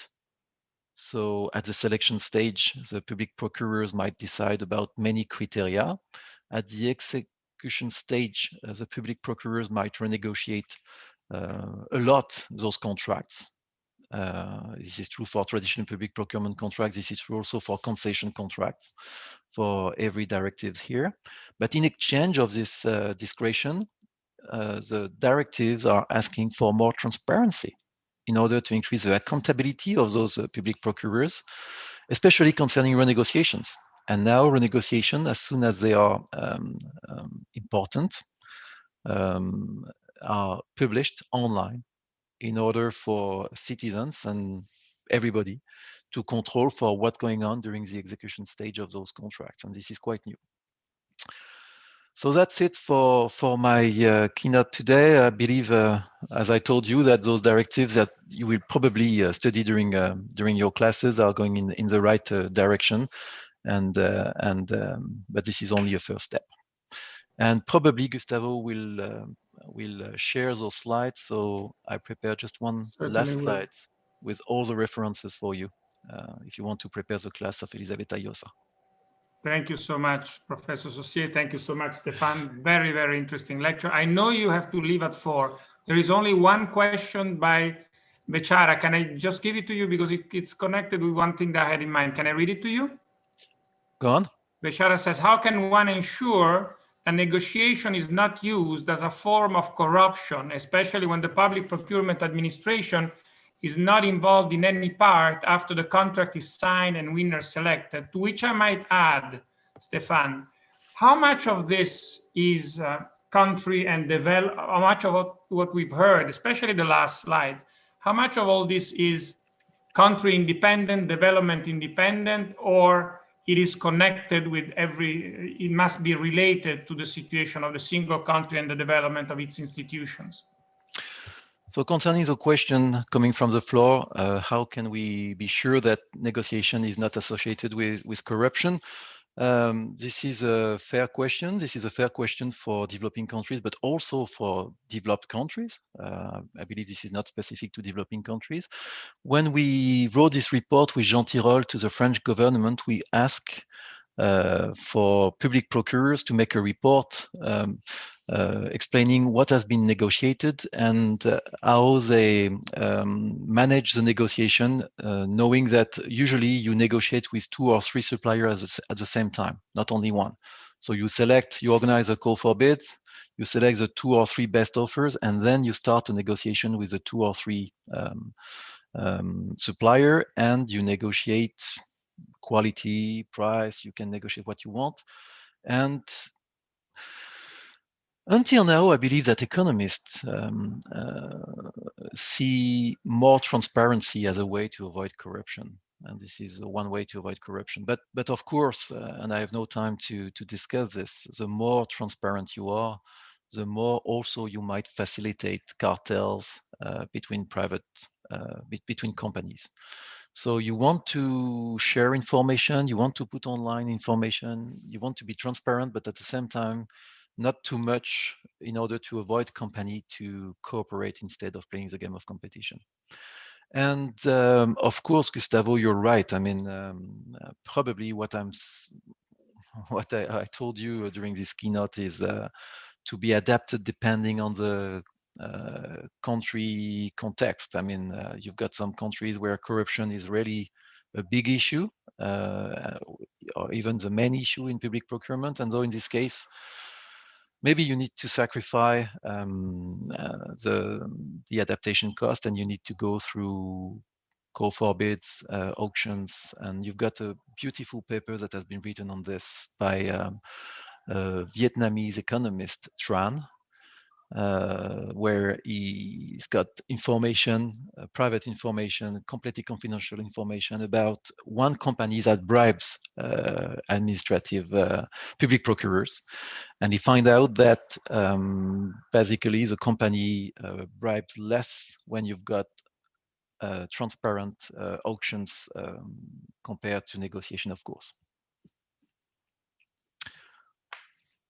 That's my answer.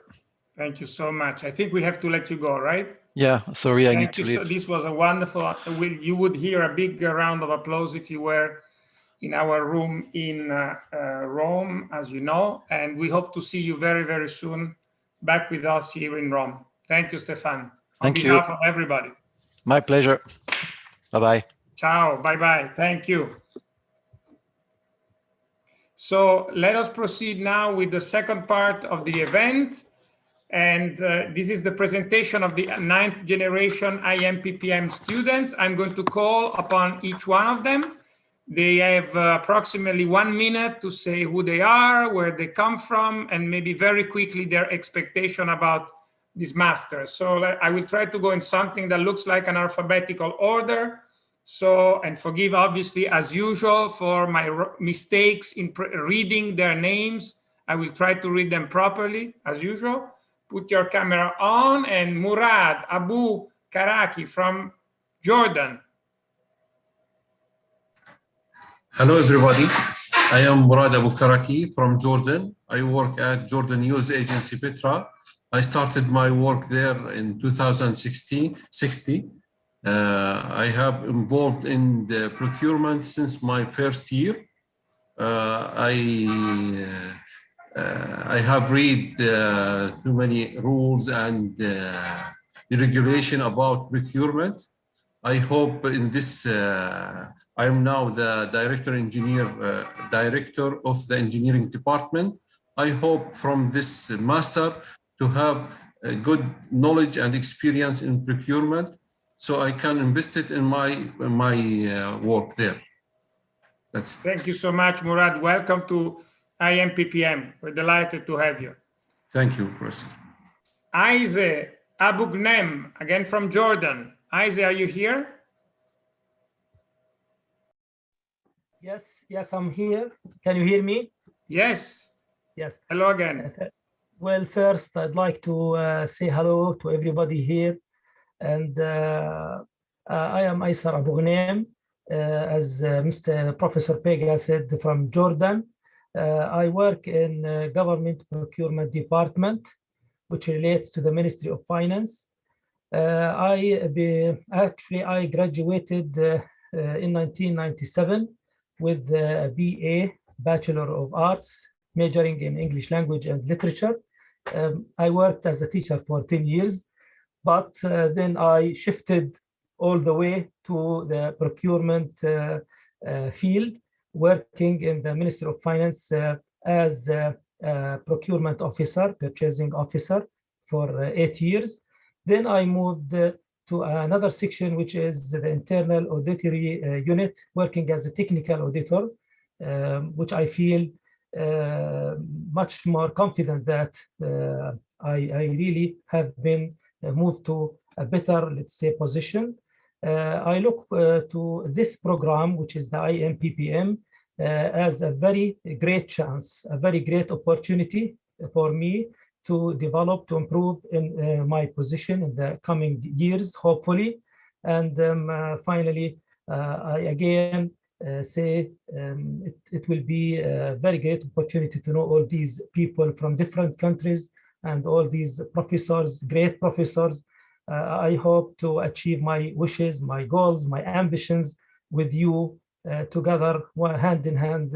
And thank you very much. Thank you, Aize, for being here. Thank you so much. Guzal Akhmedova from Uzbekistan. Guzal, are you here? Guzal, your microphone is switched off. No, it's switched on, but I cannot hear her.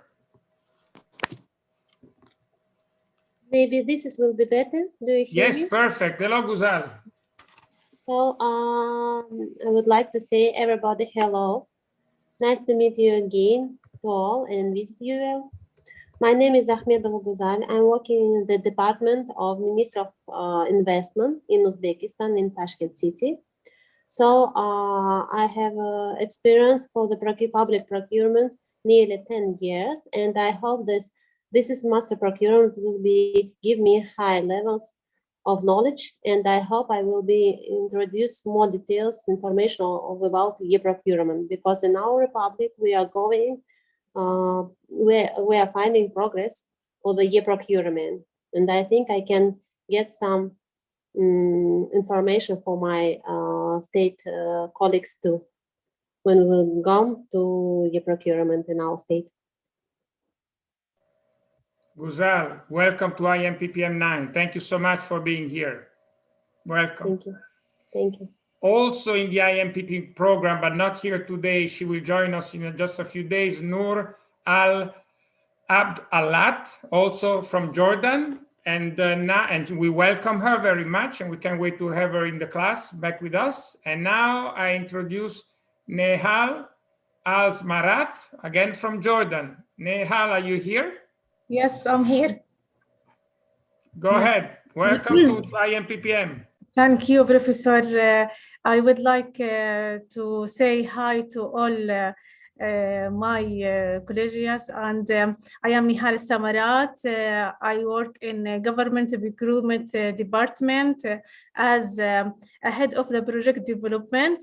I am responsible of enhancement and development the UNEP's system, and I would like to take the best practice from the master to reflect it in the UNEP's. Thank you very much, and I would like to see you all. Welcome, Nehal. Welcome to the program, and thank you for choosing us. Thank you. Reza Angriani from Indonesia. Yes, Hello, Professor, Reza. I'm here. Hello. It's good to see you.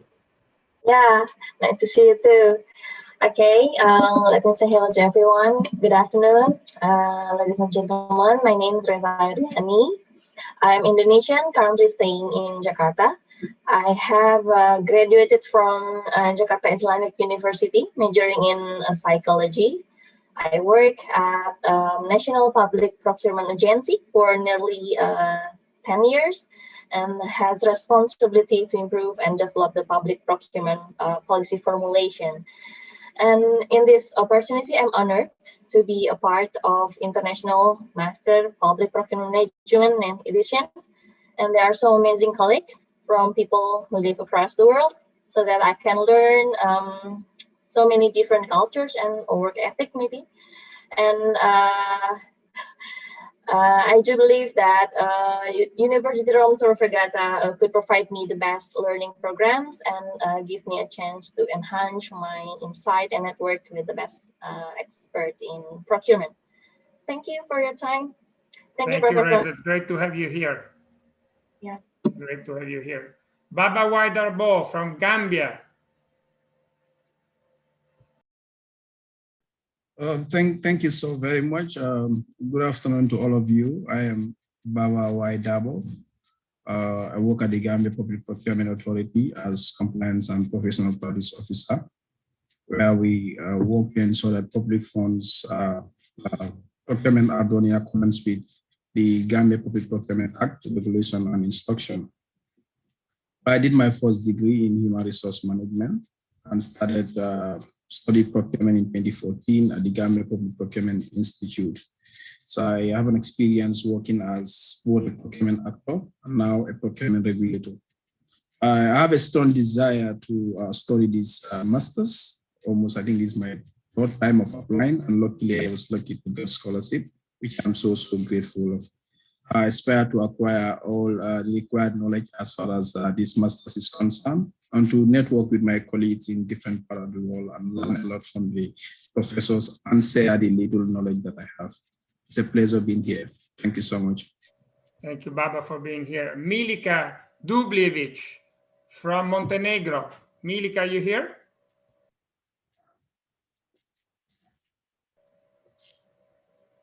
Milica? Hello, Professor. Hello, dear. How are you? Fine, thanks. Great to see you. Go ahead. Okay, my name is Milica Dublevic, and I am from Montenegro. I have been graduated as an English teacher of English language and literature, but since I'm working in the government body in the transport administration of Montenegro, I started to work as client administrator for EBRD and DIB funded projects. So I am involved in public procurement in such ways, also as a member of committees for tenders that are launched by the national laws. So I have some experience, and this is the great opportunity for me to extend it and to become good in public procurement. I hope so. Surely will. Thank you, Milica, for being here. Thank you. Thank you so much for giving me such opportunity. Thank you. Evelina Hashem from Lebanon. Thank you, Professor. Thanks, everyone. This is Evelina Hashem. I've been working at the Institut de Finance Basel Flahan as a financial and procurement officer. It's been 8 years now. I am indeed very confident that this is the path I want to personally pursue this year. And I am very happy to join this master on the personal level and on the national level, knowing that Lebanon is going through a public procurement reform. I am sure that this master will be essential for me so that I can contribute to the implementation of the law once it's adopted. Thank you for this golden opportunity. I can't wait to explore more with all the colleagues and to share all the experiences with them. Thank you. I'm delighted to have you, Evelina. Thank you so much for being with us. Nailia Isaeva from Kazakhstan.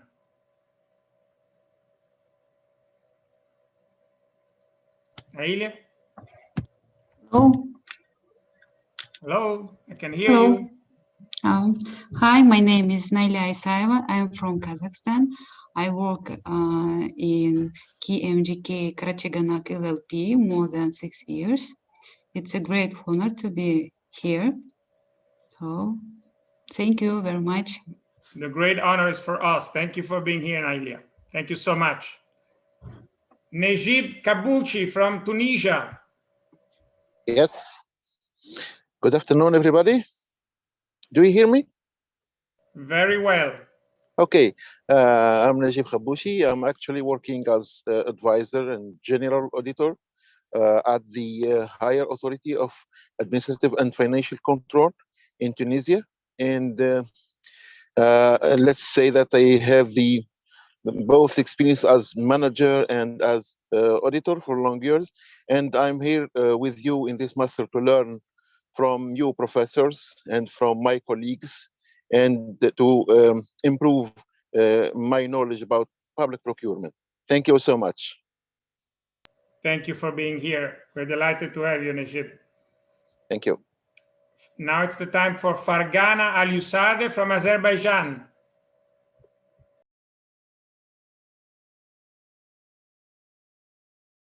Fargana? Chair. Can you hear me?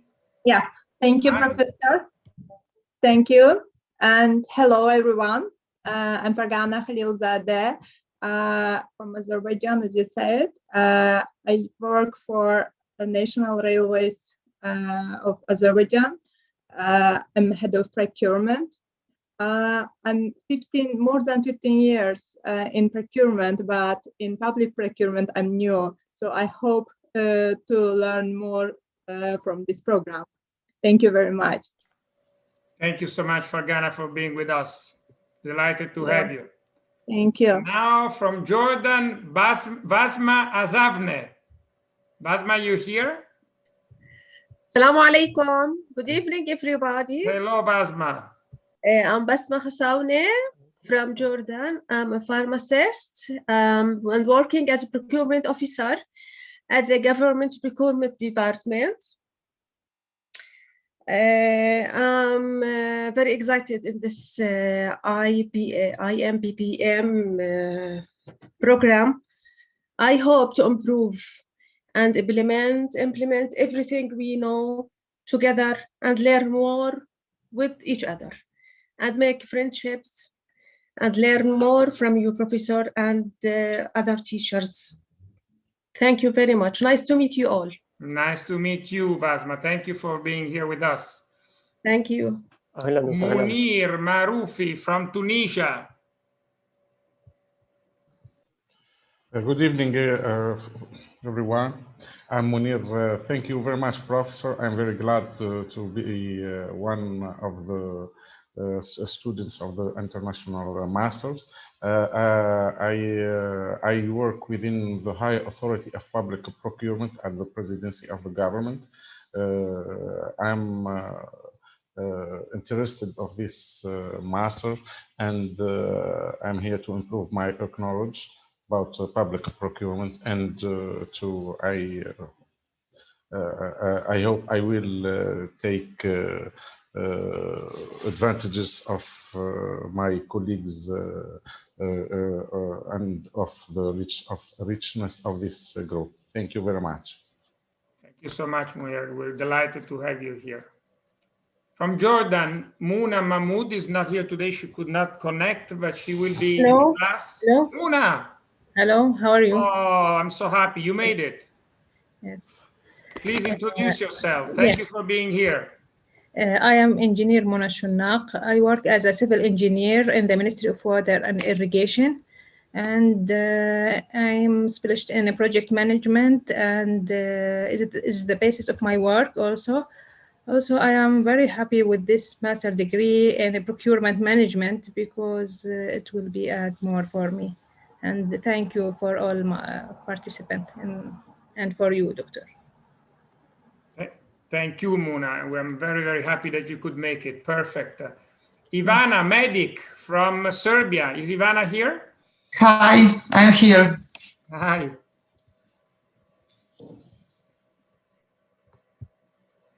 Ivana, my mistake. Ivana, my mistake. I'm switching off the mic. Yes, please go ahead. Okay, can you hear me now? Forgive me, yes. Okay.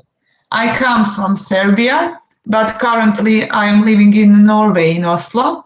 I hold the degree from the Faculty of Law, University of Belgrade, and I was working as Director of Public Procurement in the Project Implementation Unit in Belgrade. Now I am working at the Embassy of the Republic of Serbia in Norway, in Oslo. Thank you. Thank you so much. It's great to have you here, Ivana. Thank you for being with us. Thank you. Wassim Monzeh from Lebanon. Hello. Hello, Mr. Piga. Hello, my colleagues. Hello I am Wassim Monzeh from Lebanon. I have been working for 18 years in the public sector, in the government, in the Department of Administrative Affairs, which deal with budgeting, procurement, and almost all the administrative work. I was nominated in the MAP steering committee in Lebanon to assess the public procurement process, which has a lot of problems. So I expect from this program to, of course, to make friendship with my professors and my colleagues, and to improve my knowledge and improve my performance of the public procurement in Lebanon. And thank you so much. Thank you so much, Wassim. We're honored to have you here. And again, from Lebanon, Micheline Mubarak.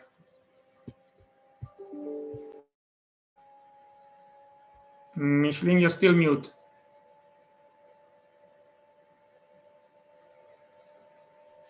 Yes. Hello, good. Good afternoon, Professor Piga. Good afternoon, everyone. I'm Micheline Mubarak from Lebanon. I'm graduated in political science from Lebanese University. I work as a project officer at the Ministry of State for Administrative Reform. I'm project officer in the program is funded by EU and managed by our office. I look forward to improve my skills, and I'm very excited to start this master. Thank you. Thank you, Micheline. We are delighted to have you. Thank you so much. Thank you so much. And I'm honored to be with you. Thank you. Sarvar Nazarov from Uzbekistan. Good afternoon, Professor. Good afternoon, everyone. My name is Sarvar Nazarov. I am from Uzbekistan. I am working for Ministry of Finance. I have more 10 years experiences in these spheres, the financial systems, involved 6 years in procurement. I am responsible for the monitoring and controlling and developing this process, the public process. It's maybe the short information. No. Thank you. That's great. That's great. Thank you. It's wonderful to have you here, Sarvar. Welcome to Impm. Yeah, I'm very happy.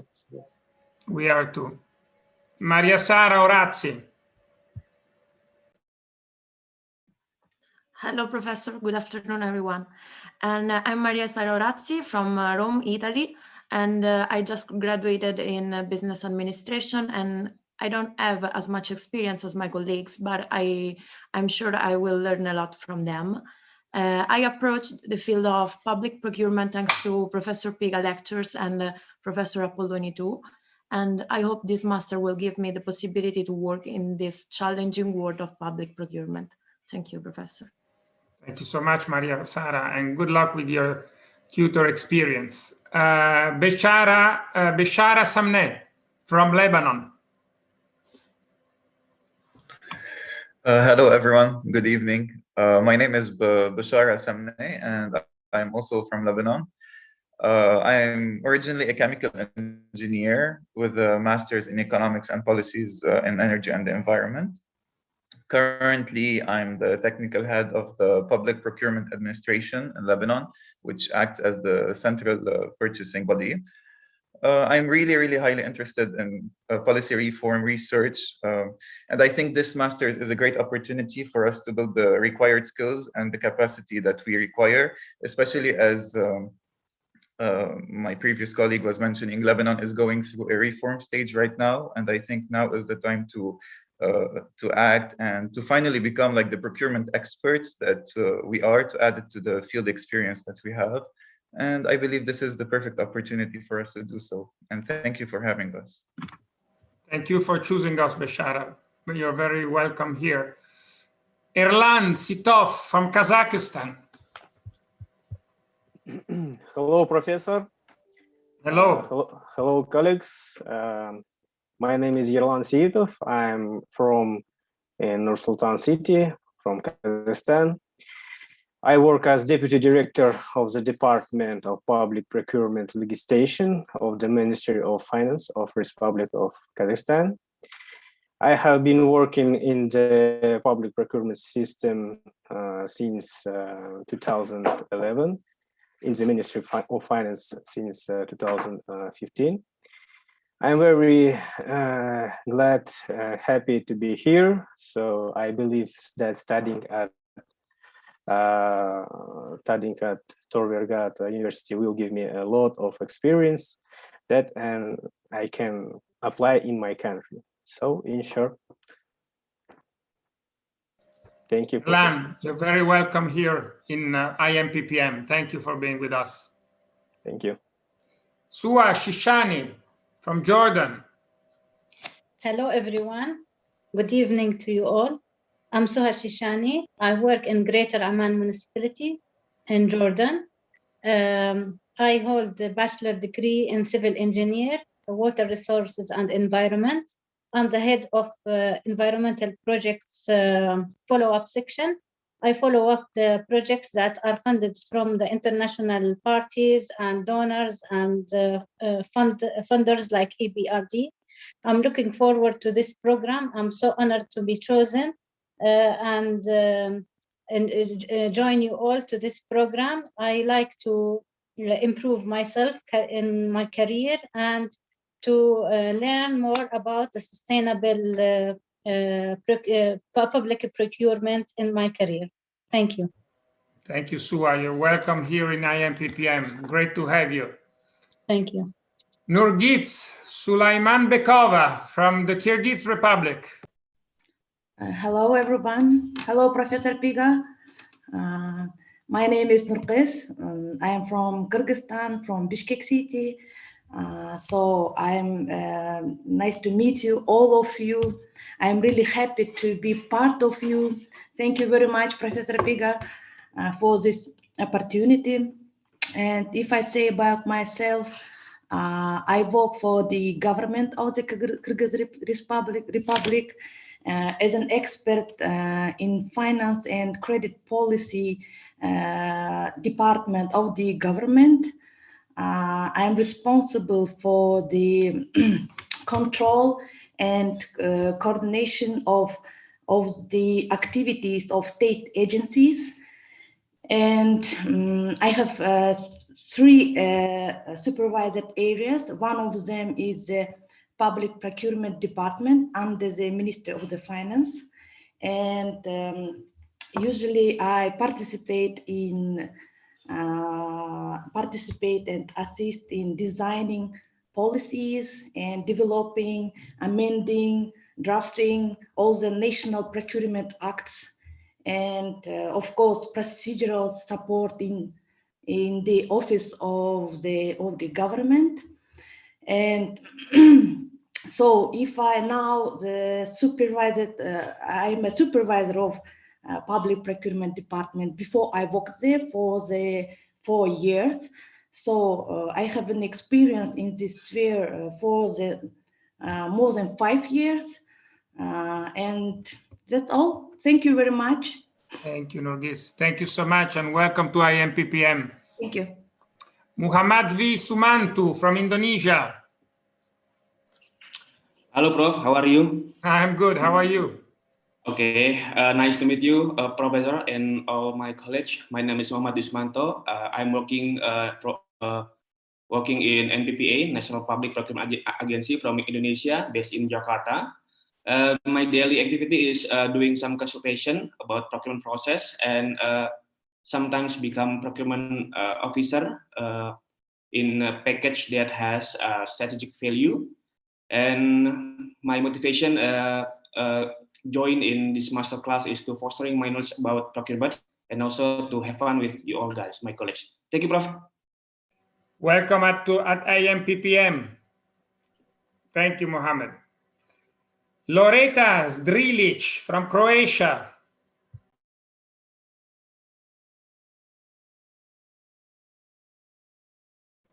Loreta Zdrilic from Croatia. She here? She's muted. Hello, Andrea, from tutor to tutor. Hi, Professor. It's great to see you. Loreta, you're muted, they tell me. I'm so sorry. Sorry, Professor. Great to see you. Hello, everyone. I'm Loreta Zdrilic from Croatia, from Zagreb. I have a master's degree in economics from Rijeka University from Croatia, but I also hold a certificate in public procurement. I've been working in public procurement for almost 9 years, and in a healthcare at University Hospital Center, where I have acquired my work experience. I've been promoted several times during that period, and now I work as head of department for preparation and implementation of public procurement procedures and conclusion and management of framework agreements and contracts. I also work for private consulting firms as a public procurement lecturer. I've been lecturing for about 3 years for now. And I've chosen the Impm because I want to understand public procurement more than just from Croatian, but from another perspectives, and not just from Croatian point of view. And I think that the fact that people comes all over the world is a great opportunity for me to expand my knowledge. And I believe this master's will be an upgrade and a big investment in my career. But also I'm looking for new friendships because I saw the closing ceremony of 8th edition, and it was so beautiful to see them all. It was so emotional to see how them bonded nicely and were friends. And I'm very keen to be a part of that group. Thank you. This is the best way to close with the presentation of our students. Thank you, Loretta. It's extremely important. Why do we do this presentation? You already know each other, but to listen, to have you listen yourself as the potential that you have within this incredible group of professionals, to have an incredible adventure for the next 4 months, given who you are, what you have done, who do you represent. I think this is a class that has an amazing potential. And I wanted to ask Jack if he wanted to add something to this. Yeah, thank you very much. I mean, it's such a joy to sit here and listen to all of you doing presentation of short presentation of who you are. And what I see in front of me is a group of procurement ambassadors, you know, and that is really what we want to have. People who can return back to their home institutions and implement this newfound knowledge of best practice in procurement, current best practice in procurement, I should say, directly into the work stream where you are coming from. And I think it's fantastic. I really think that we have a fantastic opportunity with a great class here for this year. Thank you so much, Jack. You spoke, well, you know, you have a way of anticipating things. Now you spoke about ambassador, and here come the ambassadors. So, but it's not prepared. I mean, you don't know, and you say it. So you have a feeling for these things. So let me immediately switch the word. We have a video from Dr. Cascone from the Ministry, indeed, of Foreign Affairs from Italy. I think we should be ready for it, I hope.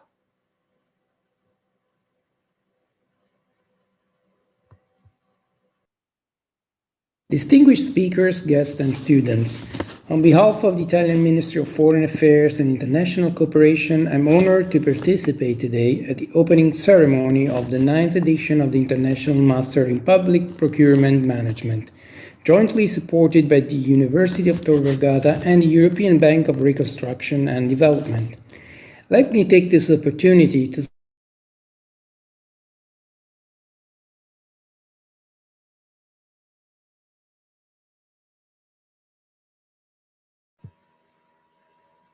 Did the video stop? Yes, it did, and we can see video player. Yes, it stopped. Yeah, I don't know if I have to do anything about this. Okay, I'll try again. Maybe to restart it will be better. Yeah. We cannot be perfect, you know. Thank God. Otherwise. No. I can hear you guys. Guys, close.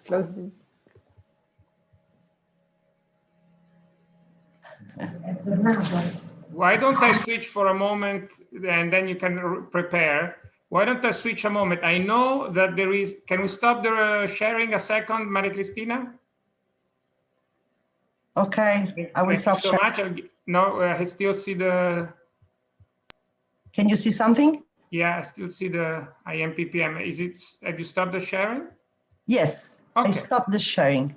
Okay, let me just, I know that the ambassador of Georgia, His Excellency Konstantin Surguladze, is here and wanted to say a word to the students. Ambassador, His Excellency, are you here? No. He His hasn't. Excellency, are you here? He couldn't connect. He went away and he hasn't connect again. Okay, so let me just ask another ambassador, quite an important one that was mentioned before, the ambassador of all the teachers. I don't know if she heard already how many beautiful words were spent on her. Our dear Professor Caroline Nicholas of the UNCITRAL, the United Nations Office of Legal Affairs in the International Trade Law Division. Caroline, are you here? I am here, Gustavo. Yes, Can you wonderful hear to me? see you. Yes, you too. You are our ambassador. Go ahead. Thank you very much. And thank you to Gustavo and all the other professors at Tor Vergata. As you've heard, I've been teaching the Impppm since 2013, so right from the beginning. And it's a real honor to be able to talk to you from the sort of teacher's perspective this afternoon. I'm really pleased too, not only to see some new friends that I will be talking to in the 9th edition, but my 8th edition students from last year. You've lasted the course despite all the challenges of COVID, so congratulations to you all. I was listening this afternoon, although I wasn't on video, to the earlier presentations and remarks, and I think we heard some really important points being made from Amir Ghanimir, and I'm sorry I've butchered the pronunciation of your name, but I'm sorry about that. We heard about how important public procurement is. It's not just buying stuff. It's everything that we can do to improve the lives of everybody and indeed to help address really big challenges like climate change. But you know that, you're all here. But perhaps it's worth just saying a couple of words about why we're all in the international organizations, the EBRD is the co-sponsor of this program, why we get engaged in public procurement. Now, obviously, if you're a bank, you're doing projects, but we also do policy type work and educational type work, not just UNCITRAL, it's the UN Commission on International Trade Law, but a lot of the international organizations. And that's because we recognize just how important it is. We recognize that if you get procurement right, you can do a huge amount of good. And let's think about that in the current environment. We've had a terrible year from many ways, but what have we achieved? Through active investment, largely from governments, and also collaborating with the private sector, we have some fantastic news. We have a vaccine, we have several vaccines against COVID or for COVID. I'm not quite sure what the right preposition should be. And those have been developed through something that is really important, a collaborative approach. The government has been proactive with, particularly with funds, which is where it has a great advantage. And the companies have been proactive in terms of looking at a brand new approach, the mRNA viruses, which will have a fantastic outcome for all sorts of other diseases. So this is really where the procurement rubber can hit the road. We can do some fantastic things. Obviously, procurement, though, often is in the news for bad reasons. There have been all sorts of problems with PPE procurement, medical services procurement, and there will be lots of analysis about that. There's allegations of corruption, of bad faith, and some of the opportunistic behavior that Stefan Saucier gave to us. So procurement in the COVID environment has really made a lot of procurement problems that we've talked about for years really get some attention.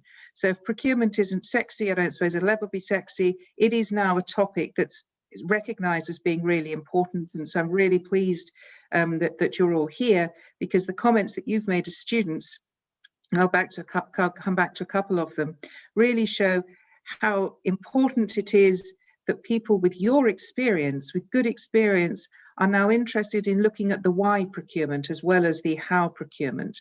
And to hear the examples that we did from Stefan Saucier, the real life challenges in procurement from all over the world is really important in that.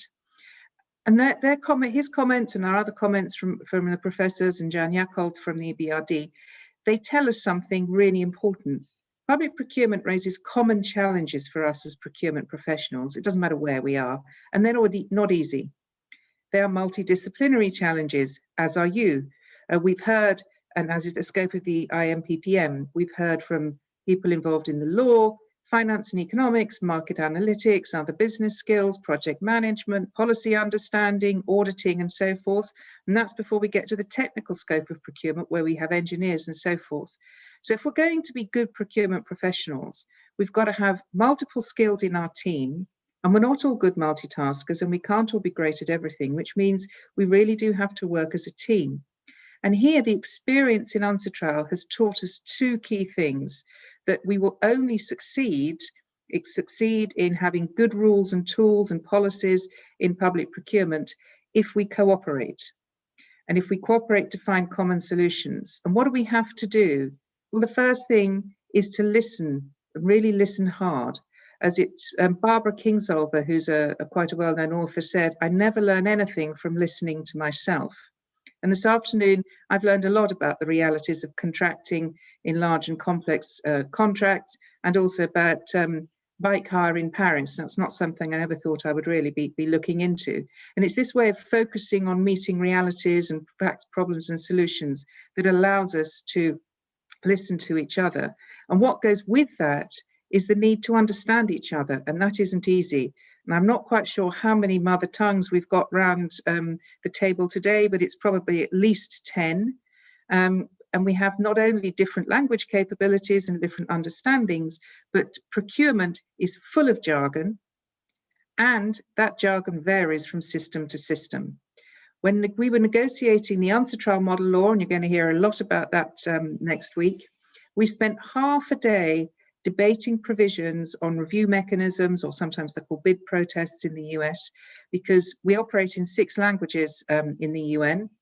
2 countries, 2 languages, thought we were talking about a standstill mechanism that many of you may know.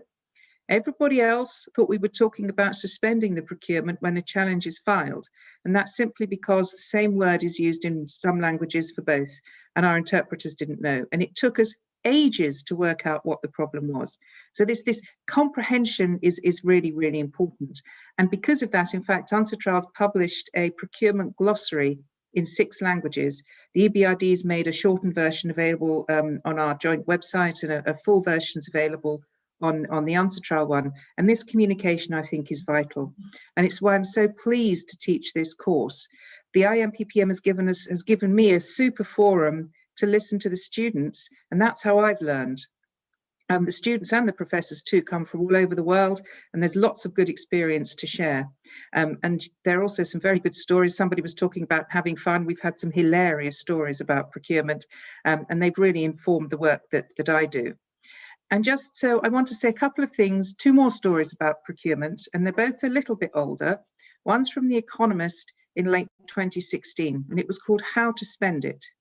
And it was looking at the global costs and benefits of different development schemes and investment. And this was focusing on Bangladesh. So it's a story from one of the countries fairly low down the development index. And it showed that most of the interventions that international community did scored between 1 and 20, meaning that $1 spent on the intervention led to somewhere between 1 and 20 of economic, social, environmental benefits. But the winner, yielding a fantastic 663 dollars benefit for every $1 spent, was digital procurement. Now, some of our students have mentioned digital procurement in Uzbekistan, I think it was. It's a fantastic tool and opportunity, and we were going to talk about that. And this shows just how good procurement can be. The second story, from about a month later, or a couple of months later, also from The Economist, was called Rigging the Bids. And it talked about Spain's biggest corruption case in decades. And it was about construction contracts, and it was fixing the system. Now, the prime suspect, Francis Correa, was nicknamed Don Vito from The Godfather, and his partners, alleged, were called El Bigotes, the moustache, and El Albondiguilla, the little meatball. They had Caribbean holidays, they had call girls and all sorts of things. And it cost a fortune.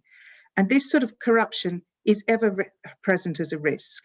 And what The Economist noted was that according to the Tenders Electronic Daily, so that's where many of you know the European larger contracts are published, 17% of calls for tender in 2006 had only 1 bid, But by 2015, that had risen to 30%. And the median number of offers per tender fell from 5 to 3. So that's a huge risk of a bad outcome. So what we've seen from The Economist is just a snapshot from 1 year. We've got huge potential and many problems to meet. And you are among the people who are going to help us pull ourselves out of the risk zone and the economic shock that the pandemic has given us by learning from each other on this course and helping us perhaps to prepare for the next problem and cooperating and talking among yourselves. I know this year is not going to be easy. You'll hear from your colleagues who did it last year about the challenges of trying to get to know each other online. We hope that we can count on your understanding of the challenges that you're going to face, but you can certainly count on ours from the teaching side and from everybody in Tor Vergata. And as many of you have said to us, making friends is a key part of this program, and I'm delighted to be part of it. So good luck to you all, and thank you very much to Gustavo and all for giving me this opportunity to talk to you. Thanks. Oh, thank you, Caroline, for these very important words that give a sign of the direction to the students for their 4 months path, which seems long now, but they will achieve many, many important results. And thank you for providing them with such a wonderful in the address of where to head to and where they're headed to. Thank you for being with us, and we'll see you, I think, very soon, because you're going to be in one of the first modules. Thank you for having us. Thank you for choosing us again and being with us. So, Caroline, thank you. Now do we have the Italian ambassador? Yes, we do. Gustavo, may I Jack, you're still here. You don't want to leave then. I don't want to leave, but unfortunately I have to. So I just wanted to say thank you to everyone, and it's been a really great day. Very interesting with the theses in the morning, fantastic result, and a wonderful afternoon with our great family. And I just wanted to wave formally to you. It's not that I want to leave, but I have to, unfortunately. And I also wanted to say thank you to Caroline, and also I saw Asha Nadar on the video. I will say thank you for participating, and for you who don't know Asha, she is working with FIDIC, which is a very important part of let's say the procurement family. Yeah? Thank you, Jack, and it's good. It's a privilege for me to join you, being the new kid on the block. It's wonderful to have you, Asha. Great to have you so with much. us. Thank you. Thank you. Thank you, Gustavo and Alisa. Everyone, thank you. Take care. Ciao, Jack. Thank you. Bye. Bye. Let's see if the ambassador can... Speakers, guests, and students. On behalf of the Italian Ministry of Foreign Affairs and International Cooperation, I'm honored to participate today at the opening ceremony of the 9th edition of the International Master in Public Procurement Management, jointly supported by the University of Tor Vergata and the European Bank of Reconstruction and Development. Let me take this opportunity to thank the organizers of this ceremony, and in particular, the Rector of the University of Tor Vergata, Professor Schillaci, and the Director of the Master, Professor Piga, and as well Mr. Jekyll, Director of the Public Procurement Department at EBRD, who is today with us. The Central European Initiative was founded in 1989 at the basis of an innovative vision on the future of Europe that was swiftly abandoning the division created by the Cold War. Today it counts 17 member states, and a majority of them have become EU member states meanwhile. Italy is among the founding fathers and the main donor of the CEI. Since 1992, it operates through a special fund, the CEI Fund at the EBRD, in order to support economic and social transformation in Central and Southeastern Europe. One of the flagship projects financed by Italy is this Master in Public Procurement Management. Procurement is an essential tool of public sector economic governance. It plays the crucial role of linking public money and public services to the creation of the right environment for private sector-led growth. The more efficient the management of public procurement is, the better a country can take advantage of its purchasing power to promote economic activities. Efficiency of public procurement depends highly on the level of expertise of those professionals who operate in the government and its agencies. This master responds to the continuous changes in the sector, and it aims at providing all necessary tools for making public procurement a key function of good governance. The challenges posed by COVID-19 in terms of economic recovery will add substantial pressure on public procurement. Therefore, supporting professionalism on procurement will be crucial to maximize the effectiveness of public and private investments. In line with our past commitments, the Italian Ministry of Foreign Affairs will continue to provide scholarship for the one-year master's program at the University of Tor Vergata and the executive master's at the Belgrade University. Dear students, your participation at the International Master in Public Procurement represents the best investments of your personal professional career and for your countries. And we're definitely proud to have you enrolled for this year, despite the extraordinary circumstances we are living because of the pandemic that required to redesign the master in a completely online format. I wish you all a very successful academic year and, above all, a brilliant career in the public procurement management at national and international level. Thank you very much and have a great year. Bye. Thank you to the representative of the Italian Ministry of Foreign Affairs. Is Eman Abdalat here? Yes, here I am, Professor. I couldn't see. I cannot hear you. Where are you, Eman? Here I am. Can you see me right now? There you go. It's wonderful to have you. This is a very important moment in what we call the family of global governance. Is where the fathers and the mothers give the baton to their children, to the newcomers. Eman was just here on the other side of the table, quote unquote, last year, starting her new adventure as 8th edition Impm. She had a fantastic defense of her thesis today, like you all did. And she's now an Impm graduate, ready to join also the Alumni Association that will close this wonderful event. And we have this tradition of handing off the baton to the new generation, which must be very grateful to the previous one, because many of the things that have been suggested by the 8th edition students have been implemented in terms of change for the better for the 9th edition, not for themselves. And this is an important part of what a family is all about. So Eman, with great pleasure, I leave you the floor to address the 9th generation and all the crowd present here today. Thank you for being with us. And congratulations again. Thank you, Professor Piga.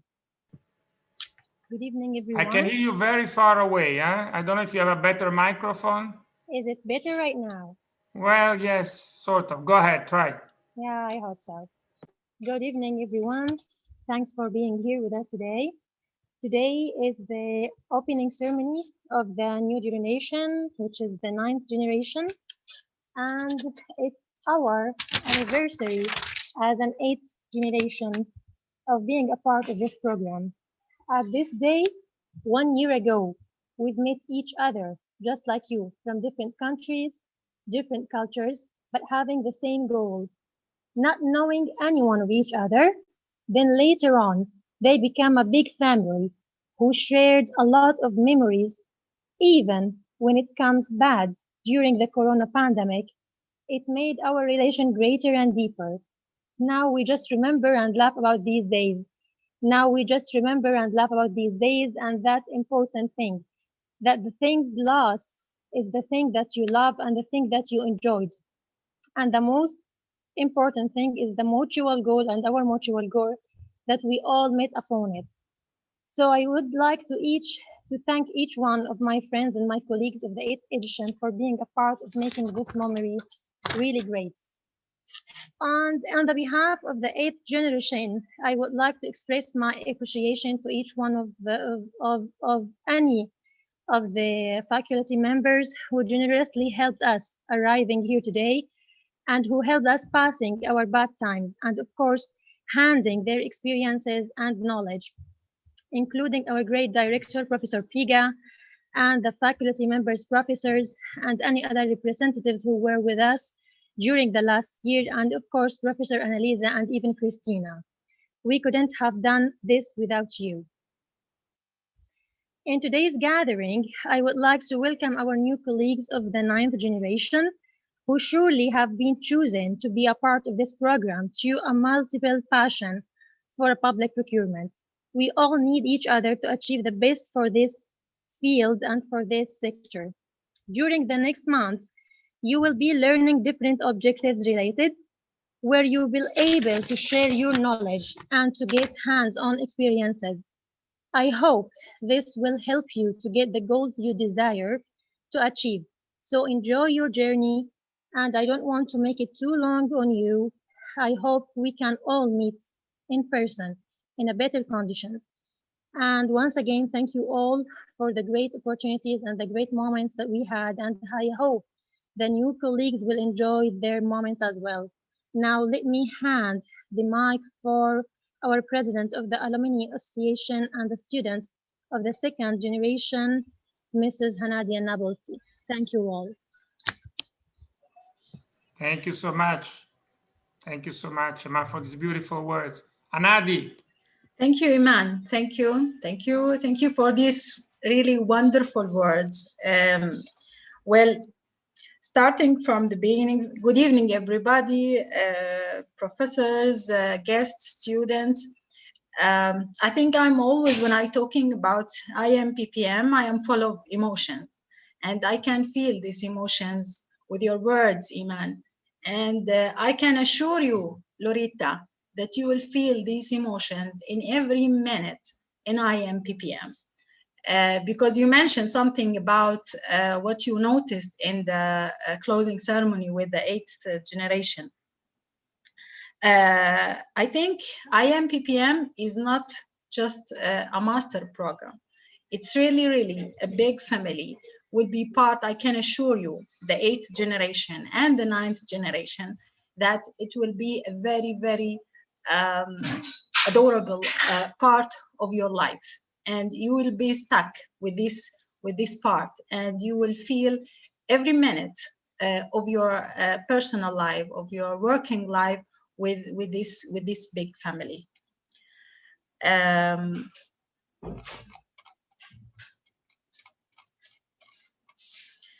I am very honored to be with you today, beginning as an Impm colleague of you and a former graduate of the second Impm generation, as Iman mentioned, and currently as the president of the Impm Alumni Association of the mandate 2021-2022.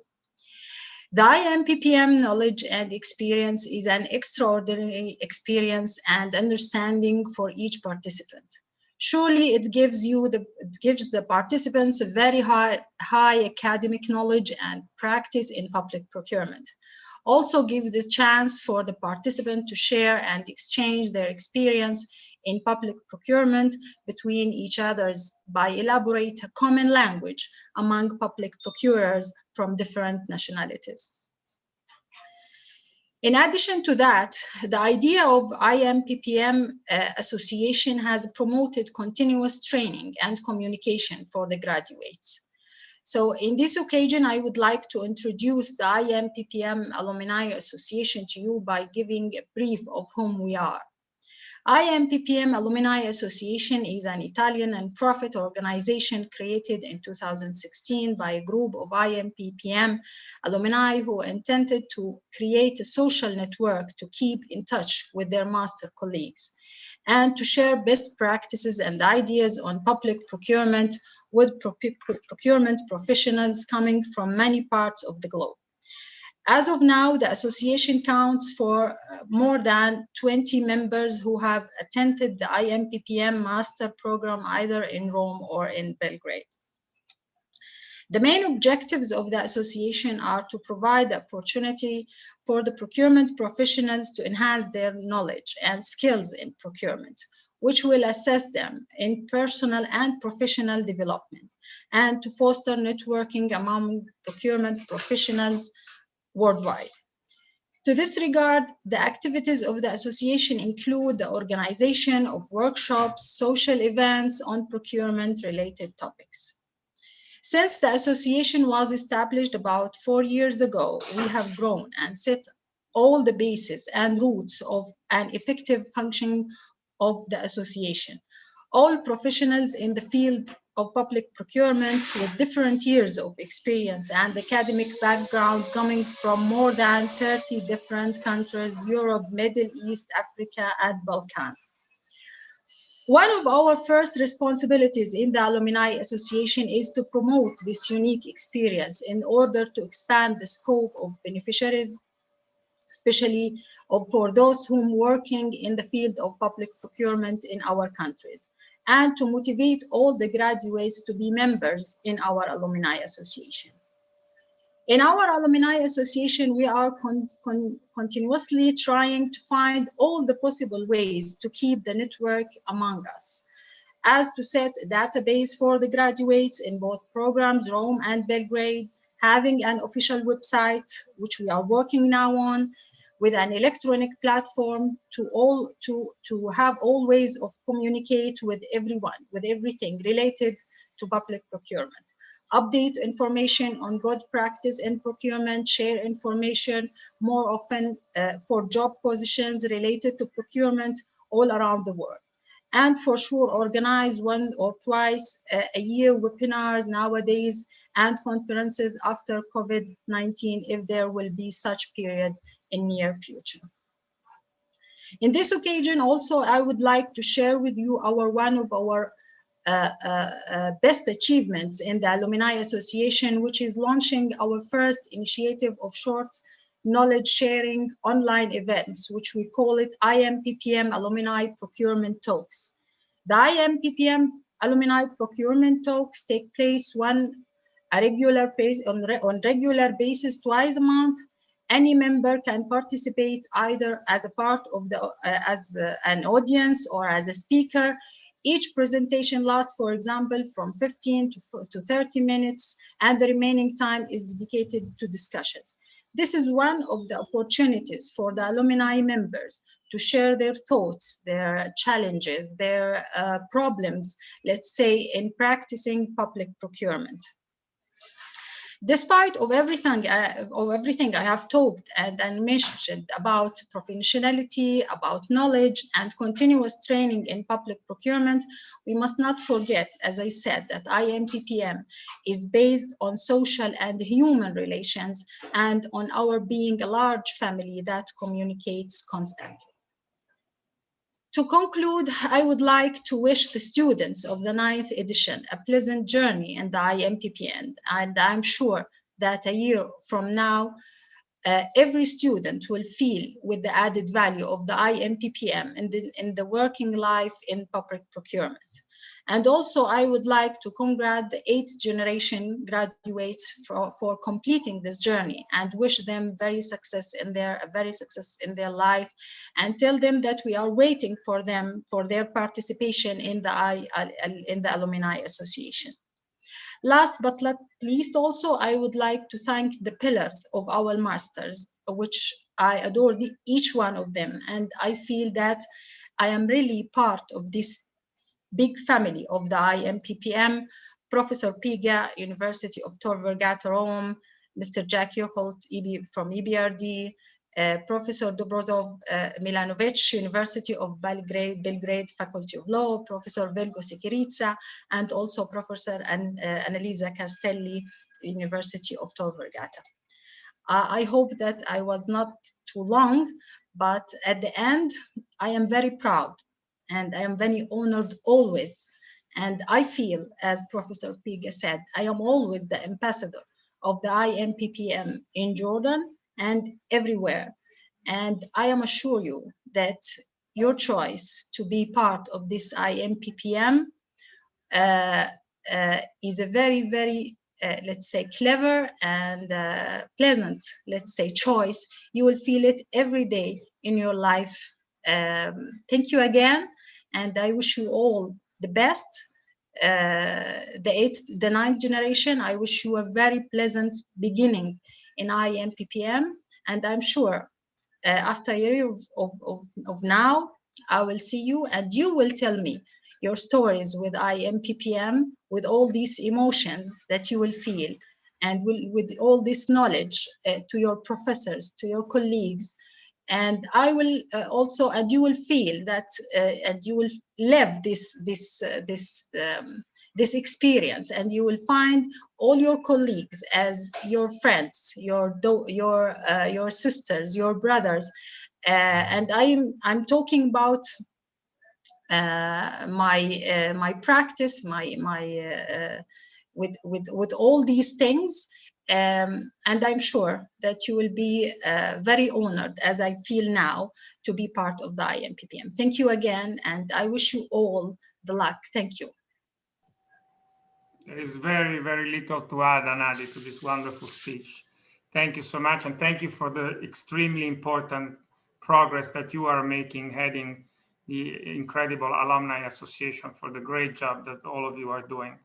But also for reminding us something that I want everyone to leave this day that is finishing now, this wonderful day, and to take home. I hope you understood from today that here, the past, the present, and the future is one thing. It's a family, as Jack said. And it is this family that welcomed you today, 9th generation, that tells you, go ahead, remember, build, improve, travel far. And with this in mind, good luck, wonderful 9th edition. We'll be always with you. Thank you for choosing us. We are honored that you have chosen us on behalf of Tor Vergata University, EBRD, and everyone else belonging to this family. Thank you for everyone that came here today for this wonderful day. And I'm sure we will be able to see each other, possibly in Rome, very, very soon. A big embrace to all.